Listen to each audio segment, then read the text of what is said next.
and that No, just doesn't I work. agree. It's but now we're live. I figured this is probably important stuff. Yeah. So for anyone curious, we were just talking about how Twitch and YouTube both kind of suck. YouTube has been clamping down and kind of doubling down on ads lately in videos, and Twitch, well, as you were saying, Twitch is not a user-friendly platform, despite it being light years better than YouTube regarding live streaming. However, more people use YouTube, so it's kind of like, and as you said, yeah, Twitch doesn't want to say, hey, you want to watch something that recommended stuff like that or whatever. Like, oh, you watched live streams of people playing Star Citizen, so we're gonna recommend other Star Citizen live streams, right? No, they don't do that. They do whatever they're gonna recommend whatever makes them more money, and despite them pretending to care about what content is shown on their platform, they don't care what content is shown on their platform. That's why Twitch gets the reputation of being a softcore porn site nowadays. Well, just to clarify, for me, it's number one, Twitch. I have no argument with the technical side. Like, they are definitely probably much better technically Yeah, it's a set better up, UI, just easier because setup. they're a newer company, and they newer technology It's base, whereas also YouTube's different older. purpose. Like YouTube was set up for Yeah, videos, whereas Twitch is meant for live streaming. So they excel in both of those things. Like Twitch is much better for live streaming than YouTube is by hands down, but has better system, better UI, easier setup, better maintaining control, and better quality too. Like you don't need to be monetized or have a higher tier or whatever in order to live stream 1080p on Twitch. Whereas YouTube, the best we can do is 720 live streams, despite my but hardware to being me, able to do it's that 1080p. it's that that business model that I have a problem with, which is essentially they don't care what content you consistently watch. Like, they're not gonna their algorithms aren't designed to go and find like content based on what you've done. Their sole aggregator is simply what other content provider streamer is getting the biggest hits.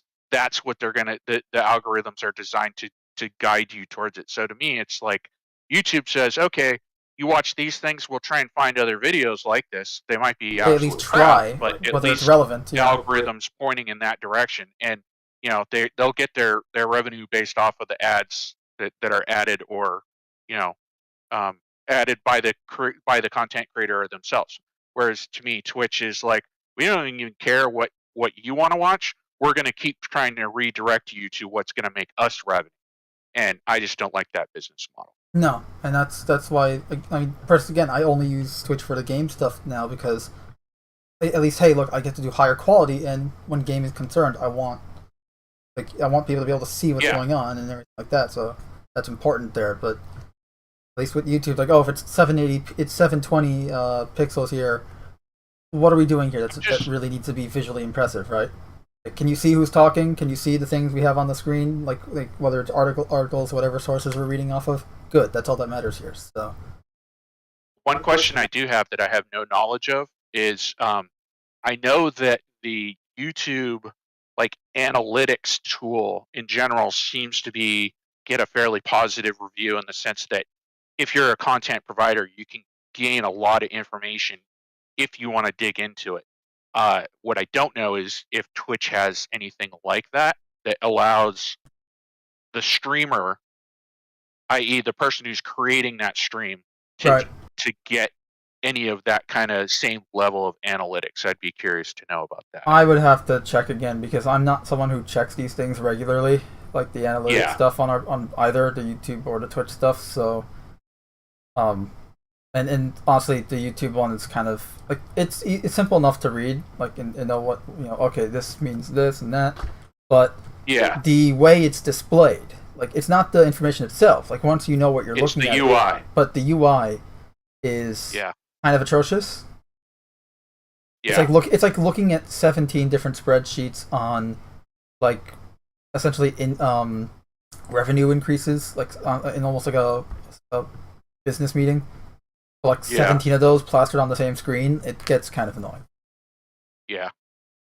Yeah, I've never heard anything positive about the UI. I just heard that if you decide to dig, you can, you know, the Yeah. information is there. It's just a matter of, Of is finding it it. important enough for you to go try and learn Yeah, it? it's the information is there. It's just a matter of navigating it. Also, we actually have people in the chat. Mr. Angel is saying sound is breaking out. Don't shoot the messenger. Is it sounding any better now? And Captain Trek is in the chat saying hi. Oh, hey guys. Live long and prosper. So shall we start with the Star Citizen stuff? Sure. I'm not going to be the most informative just because I've kind of had some other things going on, but I will chime in where possible. I've been, at least the last 2 days, kind of head deep in the new patch. Cool. Yeah, and again, it is fun. Like they have, like I am glad that it's out. It's obviously very glitchy. I mean, it's Star Citizen. It's an alpha. It's gonna be glitchy. We also got an Inside Star Citizen last week, along with a reverse. I mean, Star Citizen Live. Are you just a quick question? Based off of just what you said, are you seeing any improvements in your performance on your computer system based off of what they've integrated?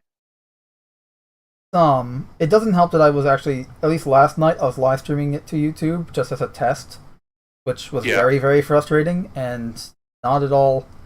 Like, let me put it this way: live streaming to YouTube, get back to what you were saying earlier, is more resource intensive than live streaming to Twitch. Right. Twitch, it's kind of like a footnote in the background ongoings of your system, whereas YouTube, it's taking up like a shit ton of memory and CPU usage, so it dives your performance in game as a result. Right. So I will have I'm to. just curious what your personal experience has been. Maybe not in the streaming, just gameplay in general and how your system's handled. It was okay. I'm still having not the best performance around some of the locations, but again, I was streaming at those times, so I had to go back there and not streaming and see, hey, how's the performance here? But I mean, I was at New Babbage Saturday night doing the glitch, that the very popular glitch that came with 3.17. For those who don't know, when 3.17 launched on Friday, for Friday and Saturday, there was a glitch where if you go to New Babbage, the city on Microtech, and you go to the gun shop there, Center Mass, and purchase the Deadbolt 6 weapon, ship weapon, Imperial weapon. You purchase that weapon, you'll need to buy one, and then you can sell it there. Like, you can buy it at the store and sell it back to the store. Obviously, you're not going to sell it for the same amount, but when you sell it, it doesn't get removed from your inventory, so you can sell it again and again and again. Yeah. And you can kind of grind out a few dozen million credits doing this. Nice. Totally not talking from experience. Let me put it this way. A new player I was helping who recently joined our org, he did it and was able to buy a 890 jump. An 890 jump is like 40 something million credits in game. Yeah. So they fixed the glitch since then. I think they hot fixed it yesterday, if not today. Or they're in the process of hot fixing it. They're not doing like a hot fix patch. They're kind of just patching it behind the scenes on the servers. Yeah. They're not. It's not going to be like, oh, if you use this glitch, your money's gone. No, your money's not going to be gone. That's not realistic for them to go to every single person's account, whatever. No, they're just getting rid of the glitch itself. So if you have the money, enjoy that money. Hey, I'm all for it. Like I want players to find all these things, and to me, it serves two purposes. Number one, it's helping find the problems, but number two, the more players that do this, it's actually just going to increase the odds of them doing a server wipe, further a version wipe later on, because they need to rebalance everyone, and I think that's a good thing, because I see a lot of people who I think having limited funds increases people's play. And I know that seems counterintuitive, but I think a lot of people go in hoard up a bunch of money and then just sit back and go, there's nothing to do, because they don't have any motivators to go out and get things. And I realize there's also another side of the coin that, there are players who are like, oh, it's too much work, I don't want to do that. But for the long-term benefit of the game, I think it's good to have people in there doing those baseline things, those money earners, just to see how the mechanics work. So I'm all for it. Like, more people go out there and abuse it. Right, because also, again, we're talking about alpha, so we need to kind of bug smash here, and this is case in point. I also have the footage from the stream that we were doing the other night, where I'm just doing the glitch over and over and raking in. I'm pretty sure I raked it over. Nice. Well, I do plan on spending it on a ship at some point. I want to get like a Vanguard, maybe a Hammerhead. So. Hey, with the supposed fuel increase prices, you're going to be justified, right? Right. Well, it's also nice because, I'm helping out a bunch of new players all the time. It's nice to have kind of disposable income in game that I can, like, hey, you need some money to start with when you're getting into the game? Here you go. Here's 2 million credits. Enjoy. Yeah, no, that is good. Also, the new player I mentioned earlier, we were playing, and we decided, hey, we have disposable credits now. Let's just say whoever can hit you he wanted to test out his he just got an M15. He wanted to test it out. So he's like, I'm willing to offer someone money if they can hit me. I'm like, oh, that's great. So I put it in the chat. Whoever can hit him in an M50 under 2 minutes will get 2 million credits. And we made it a whole thing on the server where everyone went to Grimhex at the racing area to watch my buddy and this guy just dogfight. Except my buddy was not trying to shoot back. He was just trying to outmaneuver him in M50. Where the other guy was, I think, in an arrow or a hornet or something, and he was trying to shoot at him and land some shots and destroy him under 2 minutes. And we're like, okay, I was like bookkeeping. Okay, placing some bets. Who wants to put money down on? Will he shoot him down under 2 minutes? Will he outlive the 2 minutes? Like, what's good? And we turned it into a whole little event in the server, and it was pretty fun. So yeah, no, that's good gameplay to me. My book. Emergent gameplay, as they call it, right? Yeah, emergent gameplay. There you go. And it was fitting that we used the Grimhex area because we were taking bets and everything like that. Had that nice viewing window. Get some beers. Yeah. Plus, it's lawless, so you don't have to worry about stray shots. That's actually why we did it, because we didn't want to, if he shoots him down, Kramstead issue, that means we have to take out a comm array for this whole thing to work. But no, Grimhex says no. Worry about that. Yeah, I'm hoping that Pyro has absolutely no comm arrays. Yeah. Comm arrays, or at least in the sense that they're not functioning to report abuses. I'm okay with them providing it, relaying just general information, but hopefully they're not part of the crime stat system. Is what I'm hoping. No, and they shouldn't be. The whole point is that it's supposed to be this lawless wasteland of a star systems. Yeah. You would think that'd be like the number one thing that the locals would do, is disable that. Like, you want to, at least all the lore and stuff indicates how this system is kind of you're going into this system at your own risk. Some people go in not knowing if they're going to make it out. Yeah, I'd even like to see lore that maybe they've even modified the comm arrays so that it will actually notify them if the UEE shows up.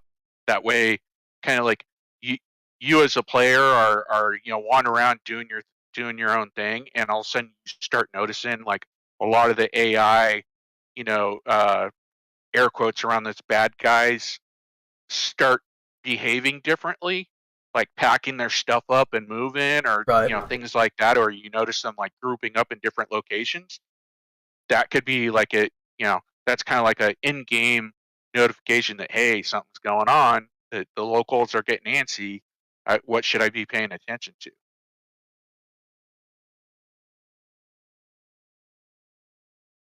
Yeah, just an idea. No, I guess we'll wait and we'll have to find out. Which, yeah. By the way, do you think Pyro is going to be coming out this year? Because I'm starting to think I think, how do I put this? I think there's a chance, but I think it's low. And the reason I say that is based on how long it's taken us to get this patch. This is the first patch of the year. Yeah. I think there are problems behind the scenes that they're still working out. They may not be long term. It might just take time. In other words, I guess a better way to say that, they may not be insurmountable or, such a problem child that, it's going to take years, but it just might take them working on it to get it. And that I could see that pushing Pyro to next year, if that makes sense. No, so at this point, I'm thinking it's going to be next year. Earlier in the year, I'm like, yeah, it's going to be this year. It's going to be awesome. But as you said, with 3.17 only coming out now in May.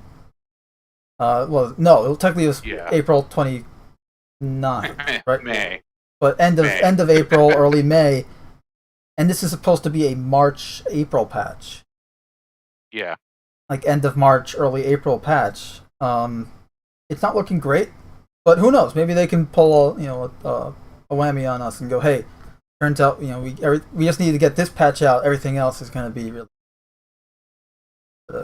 I'll put it this way. How's this? I think there's going to be a huge push to get Pyro out to us by the end of SitCon.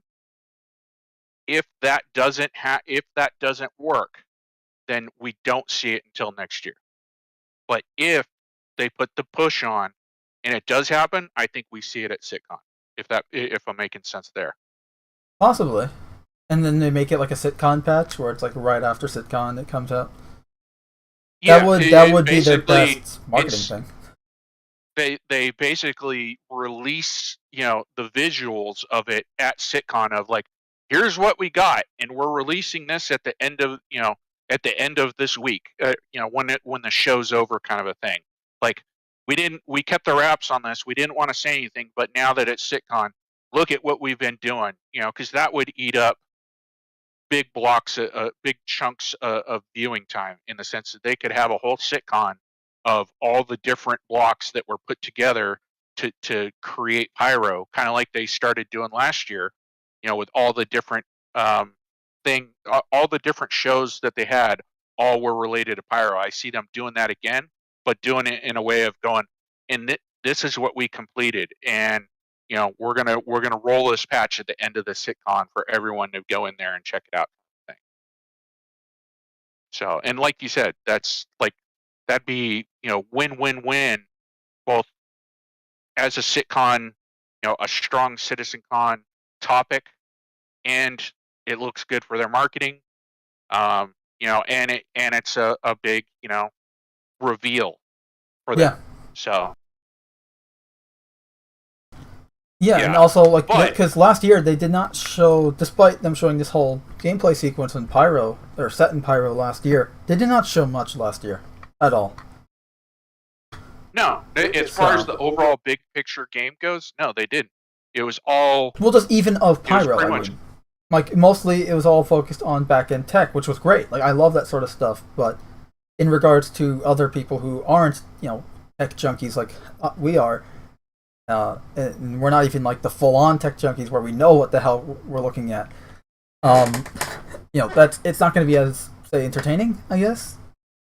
Yeah, but what they did show, how they were showing it, they were using what they were developing of Pyro to show that tech side. So to me, it was still even though they might not, the subject itself might have been technical in nature, the background information that was being shown to show that tech was all Pyro related to me. Right, so we talked about it during the review last year, where it's this is what CIG does really well, is showing you all this back-end stuff that other games wouldn't even dream of telling you about, right?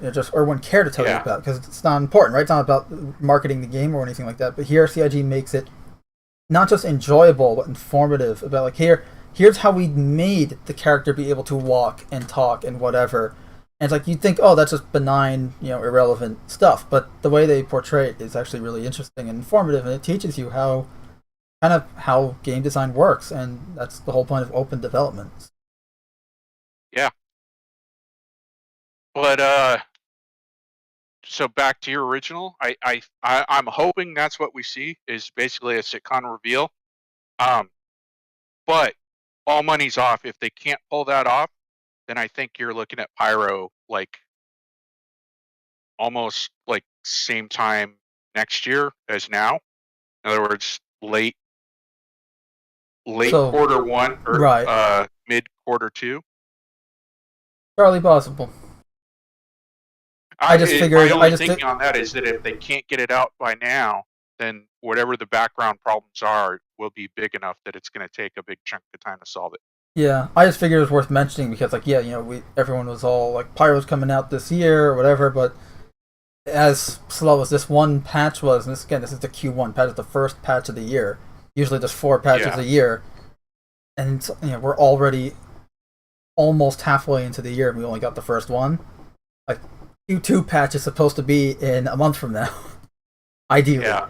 So, and look, as of right now on the roadmap, the 3.18 patch, which is the Q2 patch, that's only salvage, cargo refactor, and I think the RSI Scorpius and the Drake Vulture. But that's it. Like, it's just a ship, one gameplay loop, or the beginning of one gameplay loop, and the cargo refactor. So that's really just 3 things. So it's not a large patch in regards to the amount of content in it, but salvage itself is a pretty big thing, and it's been delayed for 4 years now. A lot of people are, rightfully so, a little skeptical if it's actually going to be coming out with this patch or not. I hope it does. I feel like maybe this might be the magical salvage patch finally, but yeah, I could always be wrong. Well, like you said, it doesn't. This next patch doesn't. When you just glance at it, it doesn't seem like there's a lot there. But the minute you start really kind of like focusing in on those 2 big ones to me, which is the salvage and the cargo, those are huge in the sense of not kind of like what we actually get delivered to us as a thing. Like, they're not. It's not a ship. It's not a weapon. It's not a piece of equipment or anything like that. But you think about like salvage. Granted, it's going to be tier 0, but still, like, that's going to have a huge impact on gameplay. That's going to change the way people play, because you got people who are out there trying to do salvage in less than reputable ways, and you're going to have players who are reputable who are like, oh man, I got to change my game style now because people are trying to go around and salvage my ship while I'm inside delivering a package. Like, it's going to change gameplay styles.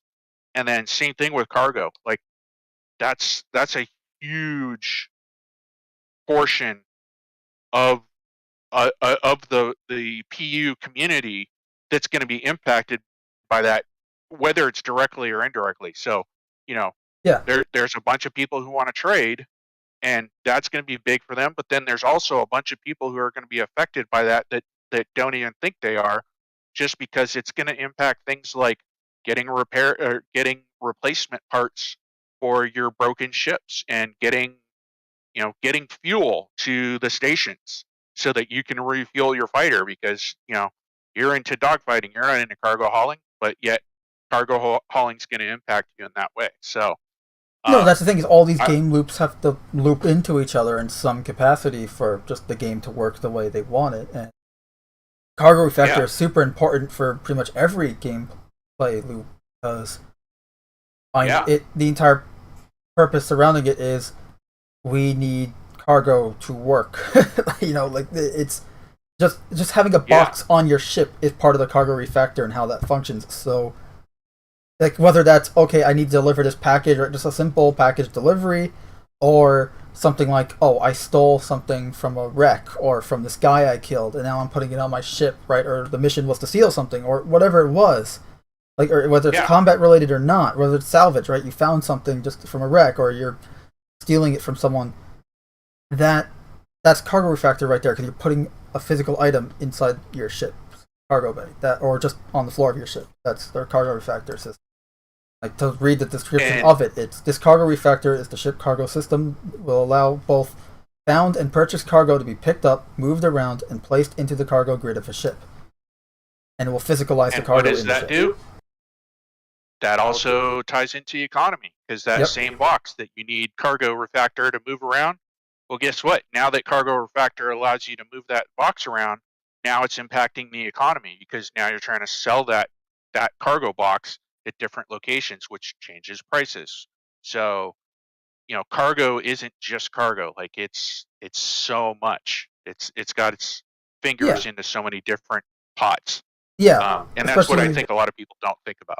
Right, and again, it's part of the whole point of this game has an economy, and obviously cargo, shipping is the biggest. It's like in real life, where shipping, importing, and exporting is probably the biggest aspect of the economy. Yeah, you wouldn't have an economy without cargo, because take the real world. Imagine if your hometown that you live in didn't have cargo. Sure, you'd have local sales, but then think of what the prices of things would be that have to get transported without a cargo network into your town. Like, what would the prices of a bar of soap be? If you have to make it locally, that changes your economy, right? What I love about this. Sorry? No, so what I love about this is how we're not we do some cargo hauling here and there, but like what you and I do in game in our organization also, like, we're not a cargo hauling org, we're not huge cargo haulers, but here we are defending the cargo haulers because you are important cargo haulers.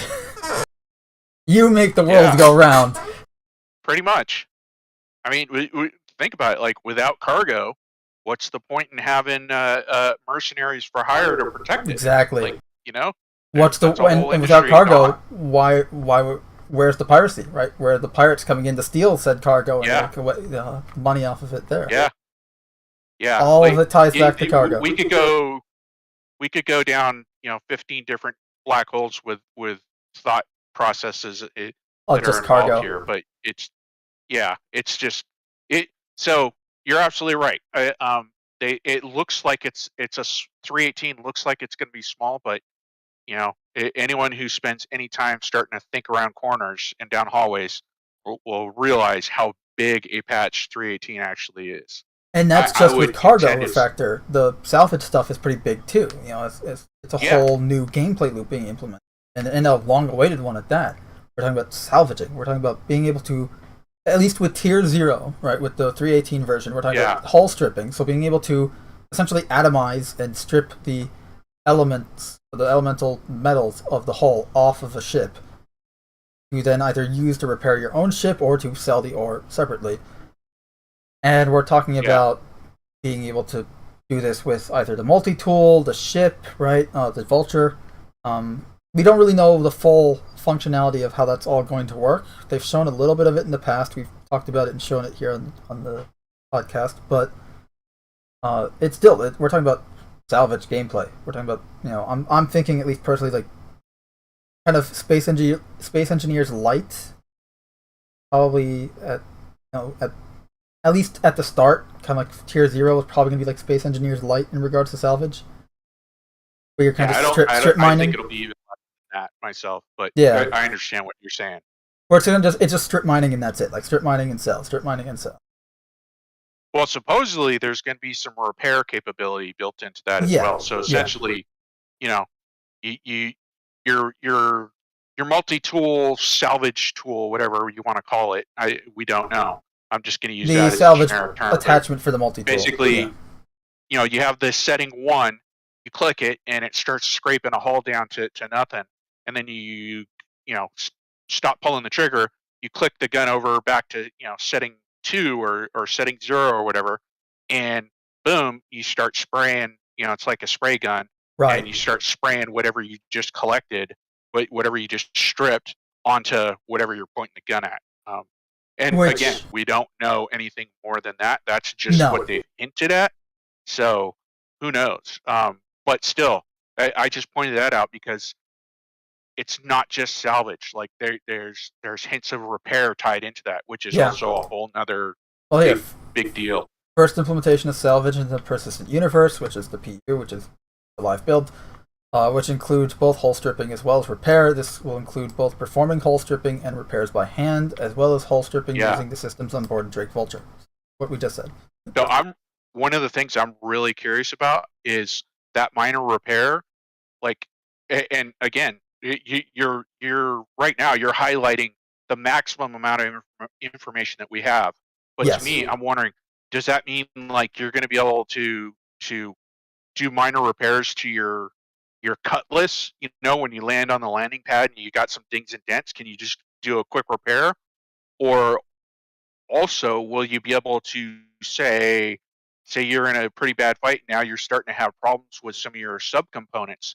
Will you be able to go in there and spray your component down with particles it's just magic spray, hand wavium repair it? It's sci-fi Febreze, just spray it on everything. Yeah. Exactly. Windex. Windex, right? Was My Big Fat Greek Wedding, where the father sprays Windex on everything, and that fixes everything. I didn't see that, but I'm willing to go with that. It's just magic spray. Just spray it on everything. It fixes it. Yeah. I don't think it's going to be that way. I think it's going to be something like your arrow wing is been melted through by a laser repeater, and you can see the framework of the ship. There's just literally a giant hole melted in the wing. You spray it there, and it kind of repairs the metal, the hole of the wing. Yeah. But it's probably going to be very limited to that. Basically, just going to be a cosmetic tool. Yeah, pretty much. For this iteration.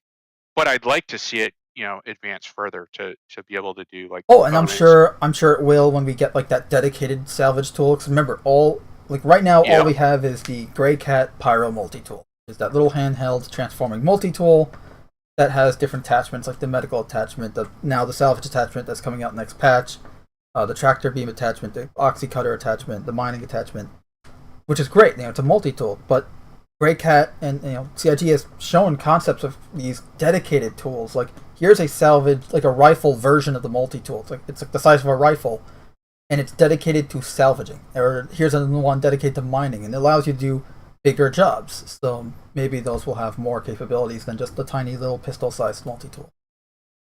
Yeah, I'd also like to see the salvage or not the salvage, but the repair side of it. Also be able to be utilized on things like your armor and your weapons, in the sense that if you've got minor damage, as in like cosmetics damage, I'd like to see whatever that repair function is, be able to maybe do something with those items as well, not just ship holes. Well, but who knows? Mr. Angel in the chat is going, molecular duct tape saves the day. Mm-hmm. Exactly. Nanoparticles, man. Nanoparticles. Nanomachines, son. You don't know Jack. Mr. Angel also says, would be cool to find in-game big ancient wrecks to strip mine and then with a artifact bonus. Yeah.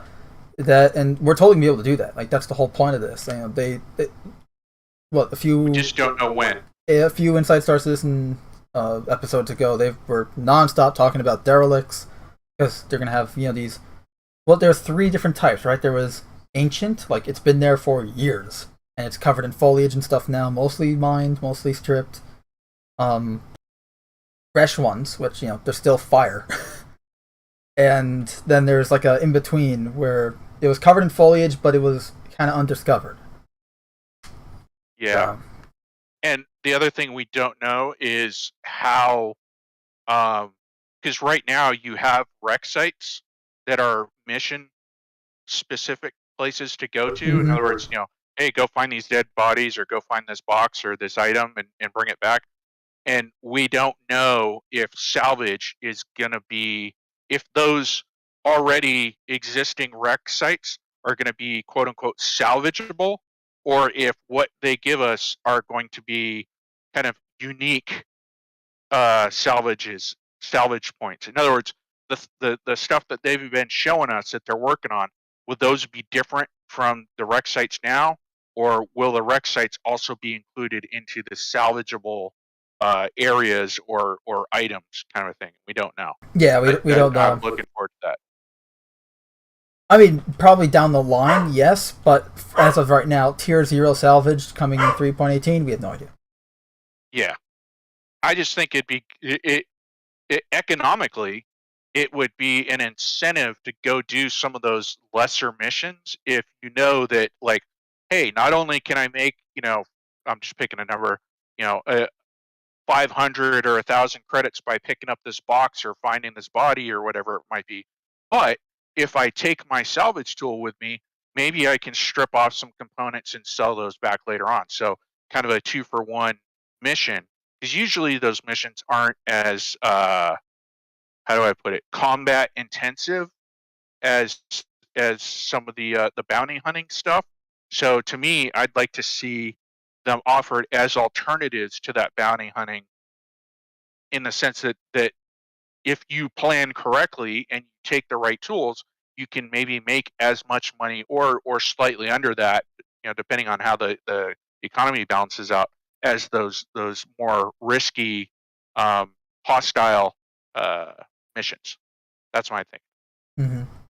Mr. Angel also says you could base a whole scenario around it, different factions fighting over their wreck, which again is also a planned thing that they've talked about.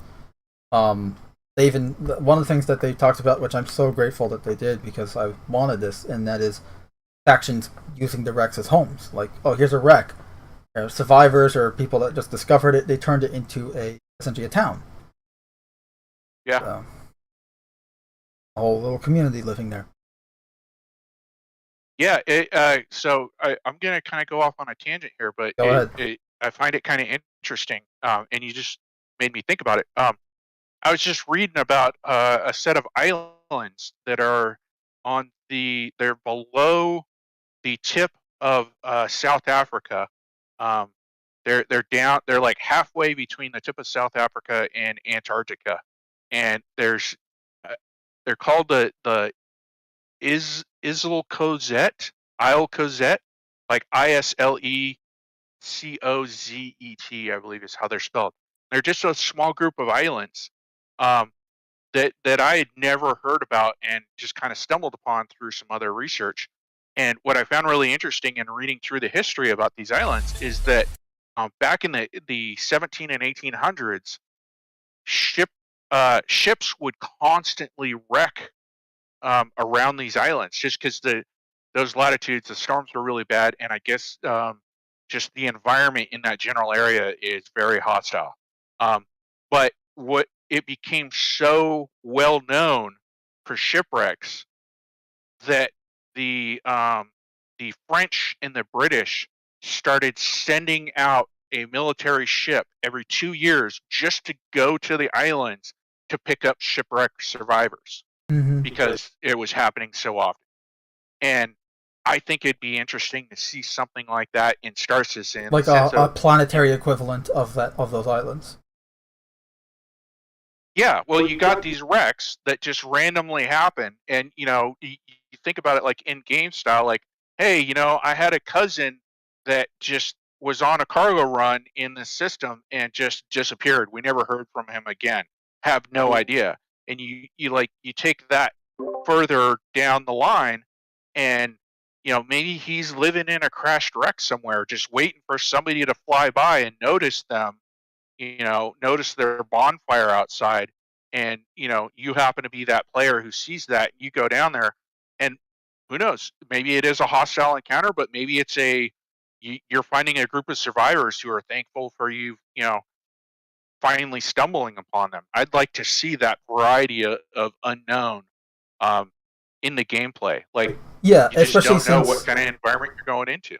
Especially since CIG has been doubling down, at least with the last few updates as well as patches with the inventory system, is they really want to reward the player for exploring, whether it be a wreck or a bunker or whatever. That's what the loot crates in the game are, right? Where you find these loot crates and have, oh, cool, like, especially with the new with 3.17, which we'll get into, I guess, later, but with how they have they changed how some inventory stuff works. Regarding like what you can find in the loot crates versus what you can find in shops, and they made it's like, oh, Like, for instance, I found 3 railguns in a single bunker. Yeah. It's like, yeah, Well, like they want to make it rewarding for players that explore and actually look for things to find. Well, two things. Number one is I I want that sense of adventure. I don't want every single location that's placed down to be an encounter in the sense that it's it's a mission. Only placed objects are mission centric, if that makes sense. Like I want it. No, I want just randomness. I want to be able to just, I'm just randomly driving around in my Dragonfly or Cyclone on, say, Daymar, and all of a sudden, bam, wreck. Or Right. before I see the wreck, like, wreck may or may not be a mission destination. Right. I Like, want it's it like to you be see, or unknown. maybe you don't see the wreck, but first you see, like, there's this pillar of smoke coming in the distance, and then you go to investigate, and then you see it's a giant wreck or something. But Yeah, but what I don't want is the game designers to basically implement, you know, uh, mission type play or PVE or PvP type gameplay just because it's a wreck. Like in other words, I don't want everything they place to have a purpose in a follow-on purpose, if that makes sense. And then number two, I think it would incentivize that sense of exploration that you were talking about. If there was some type of a system that was set up that if you find these random places, and maybe there are, maybe they're survivor locations per se, and you help those people out, maybe there's a way you can get a reward from the UEE or the local system government, uh, whatever it might be, however, whatever level they implement it at. But in other words, there's that sense of, hey, just going out and exploring, I might stumble across something that has that potential. That if I do a good deed in helping out the survivors, maybe I can make some money off this. That's just more incentivized gameplay to me. no, I agree. Also, we also need something like, okay, you go, say you just find a wreck, right? There's no mission. It's you find a wreck, and you go to it. And then you're like, oh, there's a flight box here. This is an undiscovered wreck. Like, the flight box is still here, bodies are still here. It looks not necessarily fresh, but it was relatively recently. No one knew this happened. Then you go, okay, let me take this flight recorder. I'm sure someone wants it. You go to like the nearest station, right? Say Port Alsar or whatever it is, Everest Harbor if you're near Hurston, and you drop it off. And it's like, oh, it turns out there was a reward for like just things becoming more. Less kind of, oh, here's a mission, go do XYZ. Less kind of chronological, less by the numbers and more spontaneous. Where it's like, oh, I found a wreck. Oh, now I'm going to do this. Oh, now I'm going to, because yes, Star Citizen is probably the only game where I've seen planning, where think before you act as a gameplay loop. And I absolutely love that. But at the same time, you also want things where it's like, because you want exploration gameplay, you want to be able to go, hey, I found this wreck. Let me see what I can find here and see if I can make some money off of this stuff. Or just, oh, here's the flight recorder. Someone probably wants this, whether it's the owner of the ship or the company the ship working for, or whatever it was. People need to find out what happened to these corpses that I just found. So there's kind of an investigation there. So.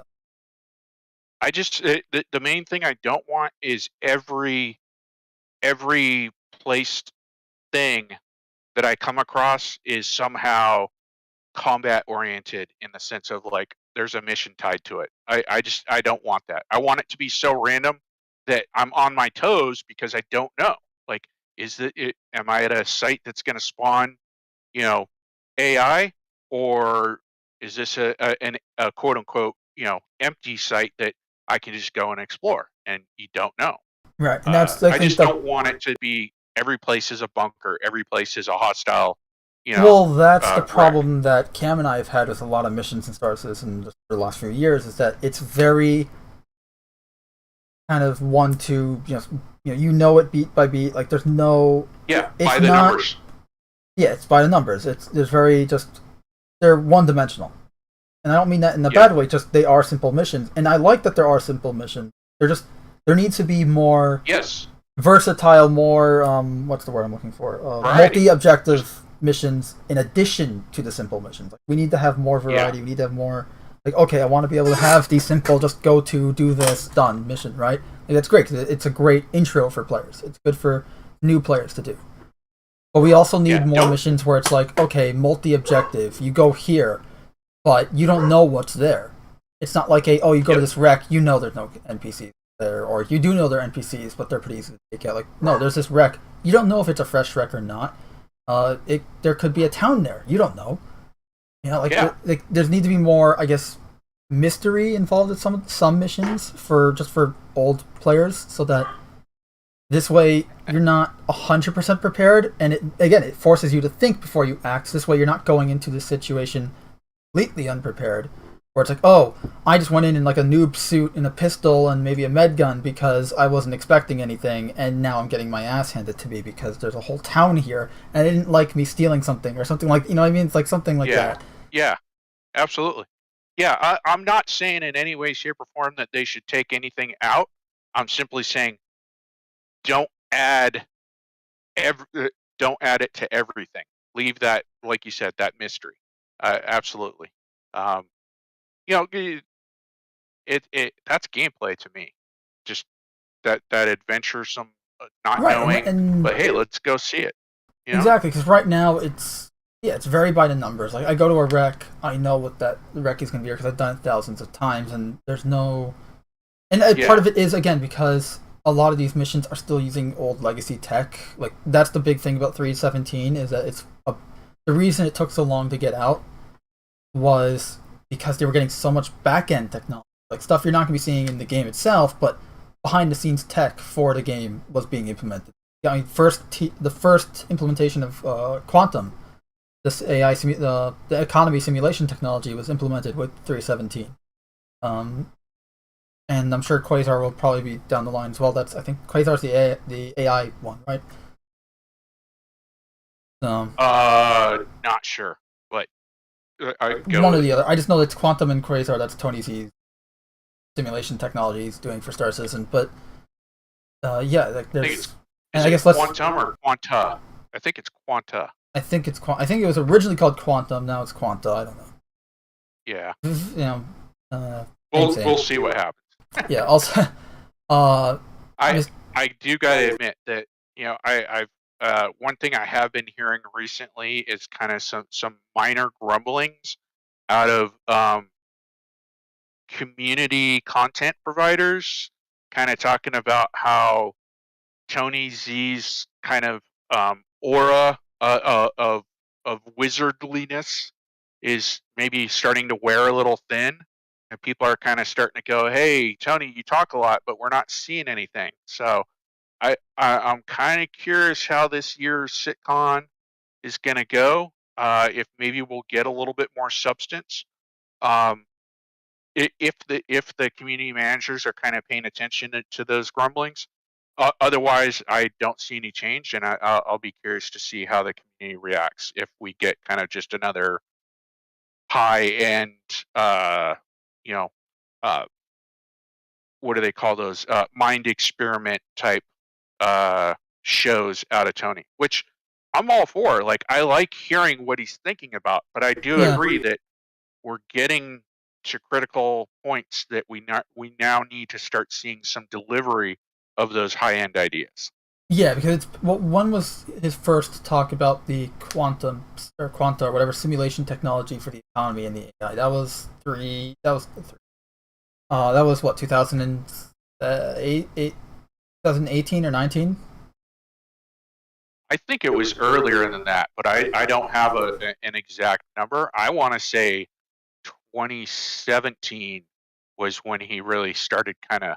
Yeah, but I mean the first time he had his own panel at CitizenCon discussing the entire topic, I believe was I think 19. Like that was the first time we actually saw visual simulation of it. Like not like there was not like visual interpretation. Like sorry. Talks. Where well, he actually showed us like how it was working behind the scenes, or how it would work behind the scenes rather.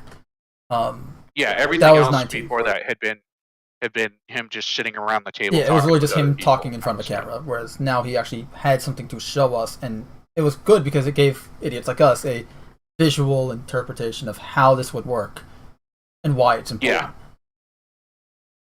Yeah. Don't get me wrong. I'm not trying to naysay him. I'm just saying I think overall as a community, there's the beginnings of the grumblings are starting. And if the community managers are smart, they'll get ahead of it, and we'll actually see maybe a little bit more delivery. But if not, then I expect yeah. Besides, more of the same. we're critical here. That's kind of our thing. So trying to keep CIG in check and all that. Keep them to task. Yes. Stay in line.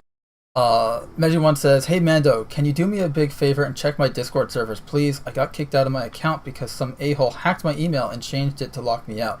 Will do. Yikes.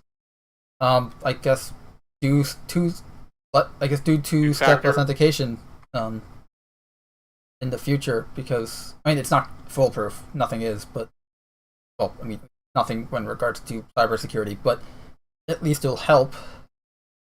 Also, another just really basic, simple thing to do is have at least 2 email accounts. Mm-hmm. One is all your really personal stuff that would really suck to be hacked, and then have the other one be kind of like your public account, right, where things like simple stuff, game logins, things like that you don't really care that much about, that's where all that stuff gets sent. And that's why helps. And this is personally why I don't refer to Discord as a social media, at least me personally, because of the way it functions. Like, Discord kind of functions almost like having a phone number. Like, you can't just contact anyone. You need to have their phone number, essentially, to be able to text them or call them. And obviously, this is why I say don't use Discord like what you would anywhere else, because you don't want to just go into any random Discord server and all that, because you don't know what the hell's going on. Server. Yeah, and as we talked about in previous episodes, you want to minimize your digital footprint as is. So. Yep.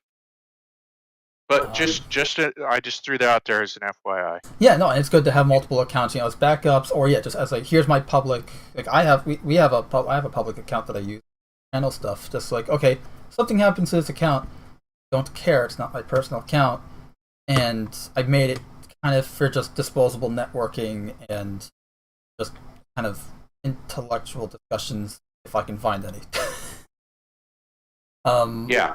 Measure1 says, I didn't have 2-step verification going years without a phone. I just got my phone a week and a half ago. And Mr. Angel said, Mr. Angel, sorry, I can't use words, says, use two-way authent always. So shall we talk about 3.17 finally? Sure. I have the 3.17 patch trailer going on the background right now, for them to watch. And so here's the thing: it is accurate. Marketing. Yeah, this is the marketing. This is the joke I was telling you earlier, where it's the marketing team's at it again. It's good because it's actually showing footage of the game. Like there's some cinematic, I think, here and there, like for the Actually, no. So far, it's just using actual footage and just clever editing. But yeah, and that's great. Like, it's actually showing off the gameplay features. Except, again, they need to reiterate that this is an alpha. That this is like, hey, don't say come and play or coming this whatever. Just say come and test. Like, go, full ham. I say on it. Like, be a part of the history and come test alpha and make be part of the making of this game and all that. Like, I know it sounds pretty cheesy, but do it. I mean, at least this way it gives people the right idea of what this is. They come in with their proper expectations. Right, it doesn't set false expectations. I'm here for a AAA game. What is this giant stinking pile of crap that I'm involved in now? Right. Although, in the defense of Star Citizen, it is very much better than some AAA games I've played as of late, but it is still... That's not saying much, granted. Also, we'll say this. I'm of the mind of say it as it is, not as you want it to be. Yeah. I am of a personal belief that once if anyone steps into this into the PU, once they see the visual effects that are on display, you will be ruined to almost any other game that you encounter, because you'll just you look at at how much detail has been put into the visuals of this game, even in an alpha stage, and you'll look at any other game, you'll just feel like they could have done better. Like it's so far advanced when it comes to the visuals. One last thing, and we'll actually talk about the patch itself and not just the marketing aspect. But just to put into perspective, Halo Infinite had a budget of $500 million. Look at that game. Star Citizen only just was it end of last year or early this year, just surpassed $400 million in crowdfunding. Because you got to remember, Star Citizen's fully crowdfunded.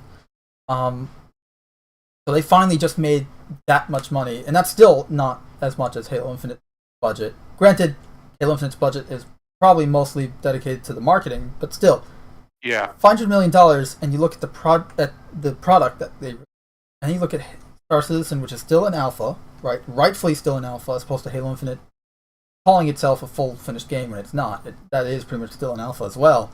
They're just trying to pull the wool over your eyes, where Star Citizen isn't. Although we like to shit on the marketing team, but not because they're being they're being evil or they're doing wrong, whatever. No, we feel that they need to be more clarified. Like, they need more clarification. That's all.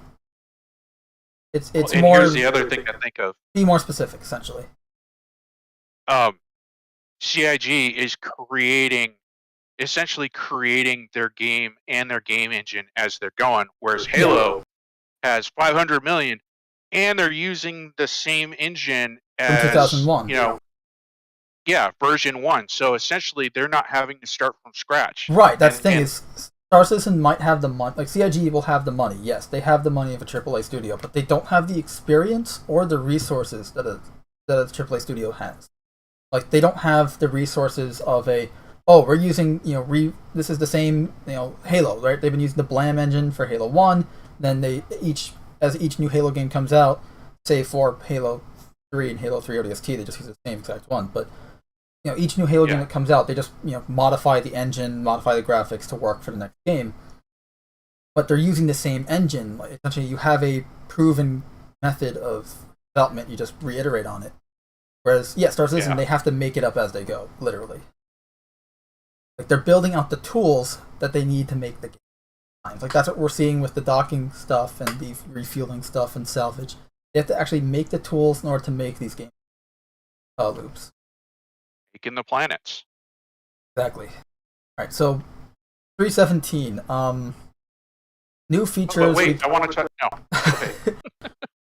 We got new locations. We got the Lorville Hospital Interior, so there's now a hospital on Lorville. I believe this gives every location in Stanton, or every city in Stanton, a hospital now, right? Like, they completed all the hospitals? Yes. Are you differentiating between clinics and hospitals, or just medical care facilities in general?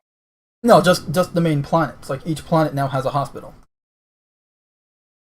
Gotcha. I was thinking of, like, because Lorville just got its hospital with this patch. Right? What? I was just thinking about the difference between clinics and hospitals, because, like, there's not really much of a difference right now.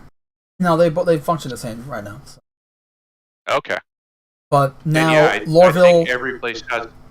Yeah, Lorville now has a hospital in the city of Lorville, which is the main city on Hurston. Obviously, Crusader was, I think, the first location to get a hospital. Microtech has its hospital. R-Corp has, so they all have their own hospitals now. Which does mean that if you set your spawn or your starting location at Hurston, when you respawn, you'll respawn at the hospital at Hurston instead of the hospital clinic in orbit. Also, I was a fan of but you can always just go fly up to the station in orbit and set your regen to that clinic, so that when you die, you spawn there instead. Like, you can still reset your regen as you. So that's what changed. Oh, I want to reset my regen. I start at R-Corp usually, but I want to reset my regen to Crusader L1. I can do that, and I'll spawn at Crusader L1 now. So Lorville got the hospital. They updated variations to existing space station clinic layouts, so now each medical clinic is larger and has, I think, twice the amount of rooms that they previously had. I think they had 5, now they have 10. because 5 is just not enough for a single station to have when you have a crap ton of players at one location at any given time. You gotta remember, they're also planning for in the future when you've got a lot more than just 50 people on a server. Like, they need to be able to exponentially grow. What if there's an event and you suddenly get, the entire server of 50 people at one location? Well, no. Like, what happens when the server caps suddenly, get massively bumped or completely removed, and you've got 250 people on that server, like, and you have a mass CAS incident, like, you're going to need a hospital that can handle, an unknown number in the future. So I think they're probably just planning ahead. Yeah, which is why the stations themselves don't utilize the full interior space of the stations, because they're leaving the empty area of the station for planning ahead. Like, oh, turns out we actually need to increase hospitals by a factor of 10. So that means we need to have 50 rooms or whatever it is, and that way they can station it. Well, plus also physicalized hangars could potentially be a huge one too.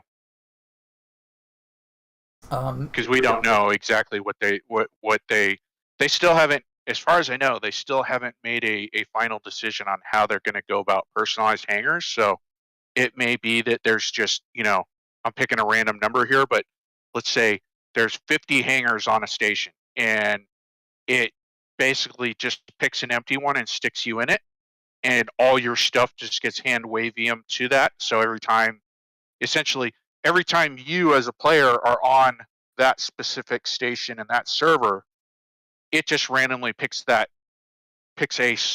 empty hangar and dumps all your stuff to that point. That's one option. Or the other option is they actually go, no, each personal hangar has to have a spot available on that server at that station, which means now you need a lot of space at that station if you're going to handle that unknown quantity or non-capped server quantity there. Because then again, you could have a couple hundred people deciding that the Lorville space station is now their home base, and that's where their home hangar is. Now they need to be able to fit all those hangars in there, and we don't know. Only time will tell, I guess. But continuing on, we got locations added. So we got Lorville Hospital, updated clinic layouts, and River Tier 0. So we got our first river in the game. We already had oceans on Kirsten, and some of the moons had some oceans of not water. I think Lyria specifically has lakes of liquid oxygen.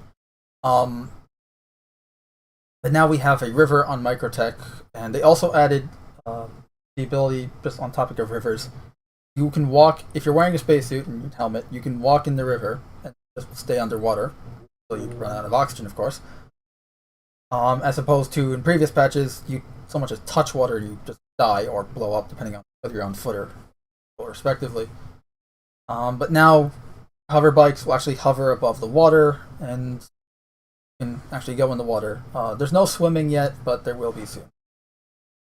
AI, we got the introduction of a coffee shop vendor, because those coffee shops are really important. Gameplay features, we've got ship-to-ship refueling, so a system that allows players to refuel other ships through fuel docking. Players can adjust the amount of fuel and also sell to players. So this is either, like, I don't know if there's NPC-related missions for this, but essentially, hey, callsign, you're out of fuel on your MSR, and I somehow have a prospector that I probably nabbed and now has fuel on it. I can, give you fuel using the Starfare. Sorry, and I can use the Starfare to refuel your ship. Yeah. And obviously in the future there'll be different types of fuel that you can use. I think at the moment it's just hydrogen. We got ship. Yeah, I think this is again, it's good to see the gameplay coming in. It is Tier 0, but as we stated before, this all, again, same thing. This has fingers that go deep into the economy as well. Yep. So I'm all for it. We got shopping improvements and selling tier 0, so the implementation of the ability for players to be able to sell items from their local inventory to shops. Many in-game items have been removed from shops and can only be found in loot containers or corpses. So, like, as I said, like railguns, a lot of specific armors, like the Inquisitor armor set, no longer sold at Grimhex, which was kind of a staple at Grimhex back in the day. Now, you can't find that armor at Grimhex. You can only find that through loot containers or maybe some shops I just haven't found yet. And railguns and sniper rifles and heavier weapons, you won't be able to find at a lot of weapon shops. You have to find those just off of a dead body. And they also updated they didn't talk about this, but they updated the terminals. So the Aesop terminals for spawning your ship have been improved using the new building blocks tech, and they look great. They still have some issues, but visually they're impressive and easier to use. And the same goes for, they also updated the shopping terminals, the new building blocks UI. I'm not a huge fan of the organization of the UI, but again, building blocks allows them to much easier manipulation and changing of the UI, so hopefully, again, and this is tier 0 of the building blocks UI being implemented for shopping terminals. We'll see down the line. Yeah, plus I think also, anything that they're doing with UI related, with interactions, I think that has a bonus knock-on effect to what we will see when they finally do get around to reorganizing the mobiGlass and also our HUD UI. So yeah, I see those as positive. We also got mining gadgets, which we've talked about endlessly in the past. Tools which players can use to modify the resistance, ability, charge rate, and the optimal charge window of a rock or an asteroid. So essentially this little device you place on a rock, play with the settings on it so that you can make it easier for you to mine and hopefully make it possible for smaller ships to mine larger rocks. They'll still be difficult, of course, but at least it kind of opens that window. Ship components and inventory updates. We got 3.17 allows for ship components to be moved into ship inventories. Landings, so you can actually transport. Say I have a quantum drive that I want to put on my Carrack, but my Carrack is over by Microtech, and I'm currently at say Lorville. I need to go. I can put this quantum drive on my Cutlass Black and ship it out to Microtech, where I can then place it on the Carrack. So I can actually move stuff, and again, it's more the physicalization of inventories. Landing zones have local storage increased from 100 SCU to 1,000 SCU. Inventory size values have been applied to all purchasable ship items, along with volumes and dimensions. So again, just further physicalizing components in inventory. And as mentioned earlier, your landing zone, like say Lorville and Everett Harbor, the orbital station above Lorville, do no longer share a inventory. Now, if you go to Lorville, you'll have a separate local inventory than that of Everett Harbor. Character updates, we got art updates have been applied to the DNA archetypes of heads that now greatly improve the quality of NPC player heads. So just a really, really impressive visual improvement of faces and eyes. Eyes look actually insane now. Unfortunately, they did remove the purple and red eye colors. Hopefully they get returned because they were really cool. But heads look great now for your character customization. Locations updated, landing zones and orbital stations now have their own inventories. I just said that. Ground vehicle emissions, so updated ground vehicles so that they are more difficult to detect at higher ranges. Smaller vehicle shouldn't be detectable from, say, 1,000 kilometers. Also have shield balance changes, so converted heavy fighter and larger ships with size 2 shields to have a front and back shield face. So ships like the Vanguard or like the Cutlass Black, size 2 shields now have a forward and rear facing shield face as opposed to just being a bubble shield. Because, anything below size 3 has a bubble shield, but now size 2 will have at least forward and rear facing fronts. Size 1s will still be bubble shields though.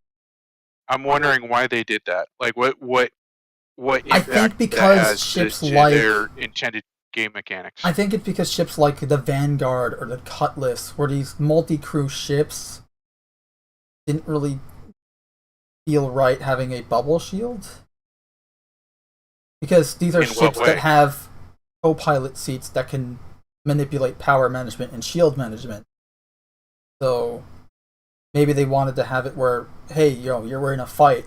The guy in the engineering section of my Vanguard can go and manipulate the power so that we have more shields to the rear when we're getting shot at, as opposed to just increasing shield power because it's a bubble shield, so it doesn't matter where they're getting hit, it's going down. Yeah, I don't know if I'm a fan of that idea. Like, I understand what you're saying, but I don't know if that's the case. I'm just trying to imagine maybe that's why. Yeah. No, I'm not directing this like back at you. This is just me kind of opening my mouth in the general concept category of gameplay mechanics. To me, that it makes sense what you're saying, but by the same ruler, does that make sense for overall gameplay that you're basically changing how ships function just based on whether or not it's a one person or a two-seater? Like that's how do I put this? Just because you have a second seat shouldn't mean that you automatically increase the workload, if that makes sense. Like, that's where I see the problem. No, I agree with what you're saying, because a lot of these ships, like the reason why I love the Vanguard so much is because it's a ship that works either for solo pilots or as a crew. So yeah, now it's kind of feel a little punishing to solo, I guess. But again, I haven't. I've only acted as a turret gunner on a Vanguard so far this patch. So, and seems not only that, but also another thing is that, like, just because I have a second seat doesn't mean that guy isn't busy maybe doing some other things, because there's other impacts of game mechanics that we haven't seen yet, such as running comms, checking radars, running missile operator. Like, that second seat is, even without having to deal with shields and power energy, that second seat has already still got a lot of other things that he can do. Mm-hmm. So just saying, well, because there was a second seat, we decided to add this tasking or this workload. To me, that's not a good game decision.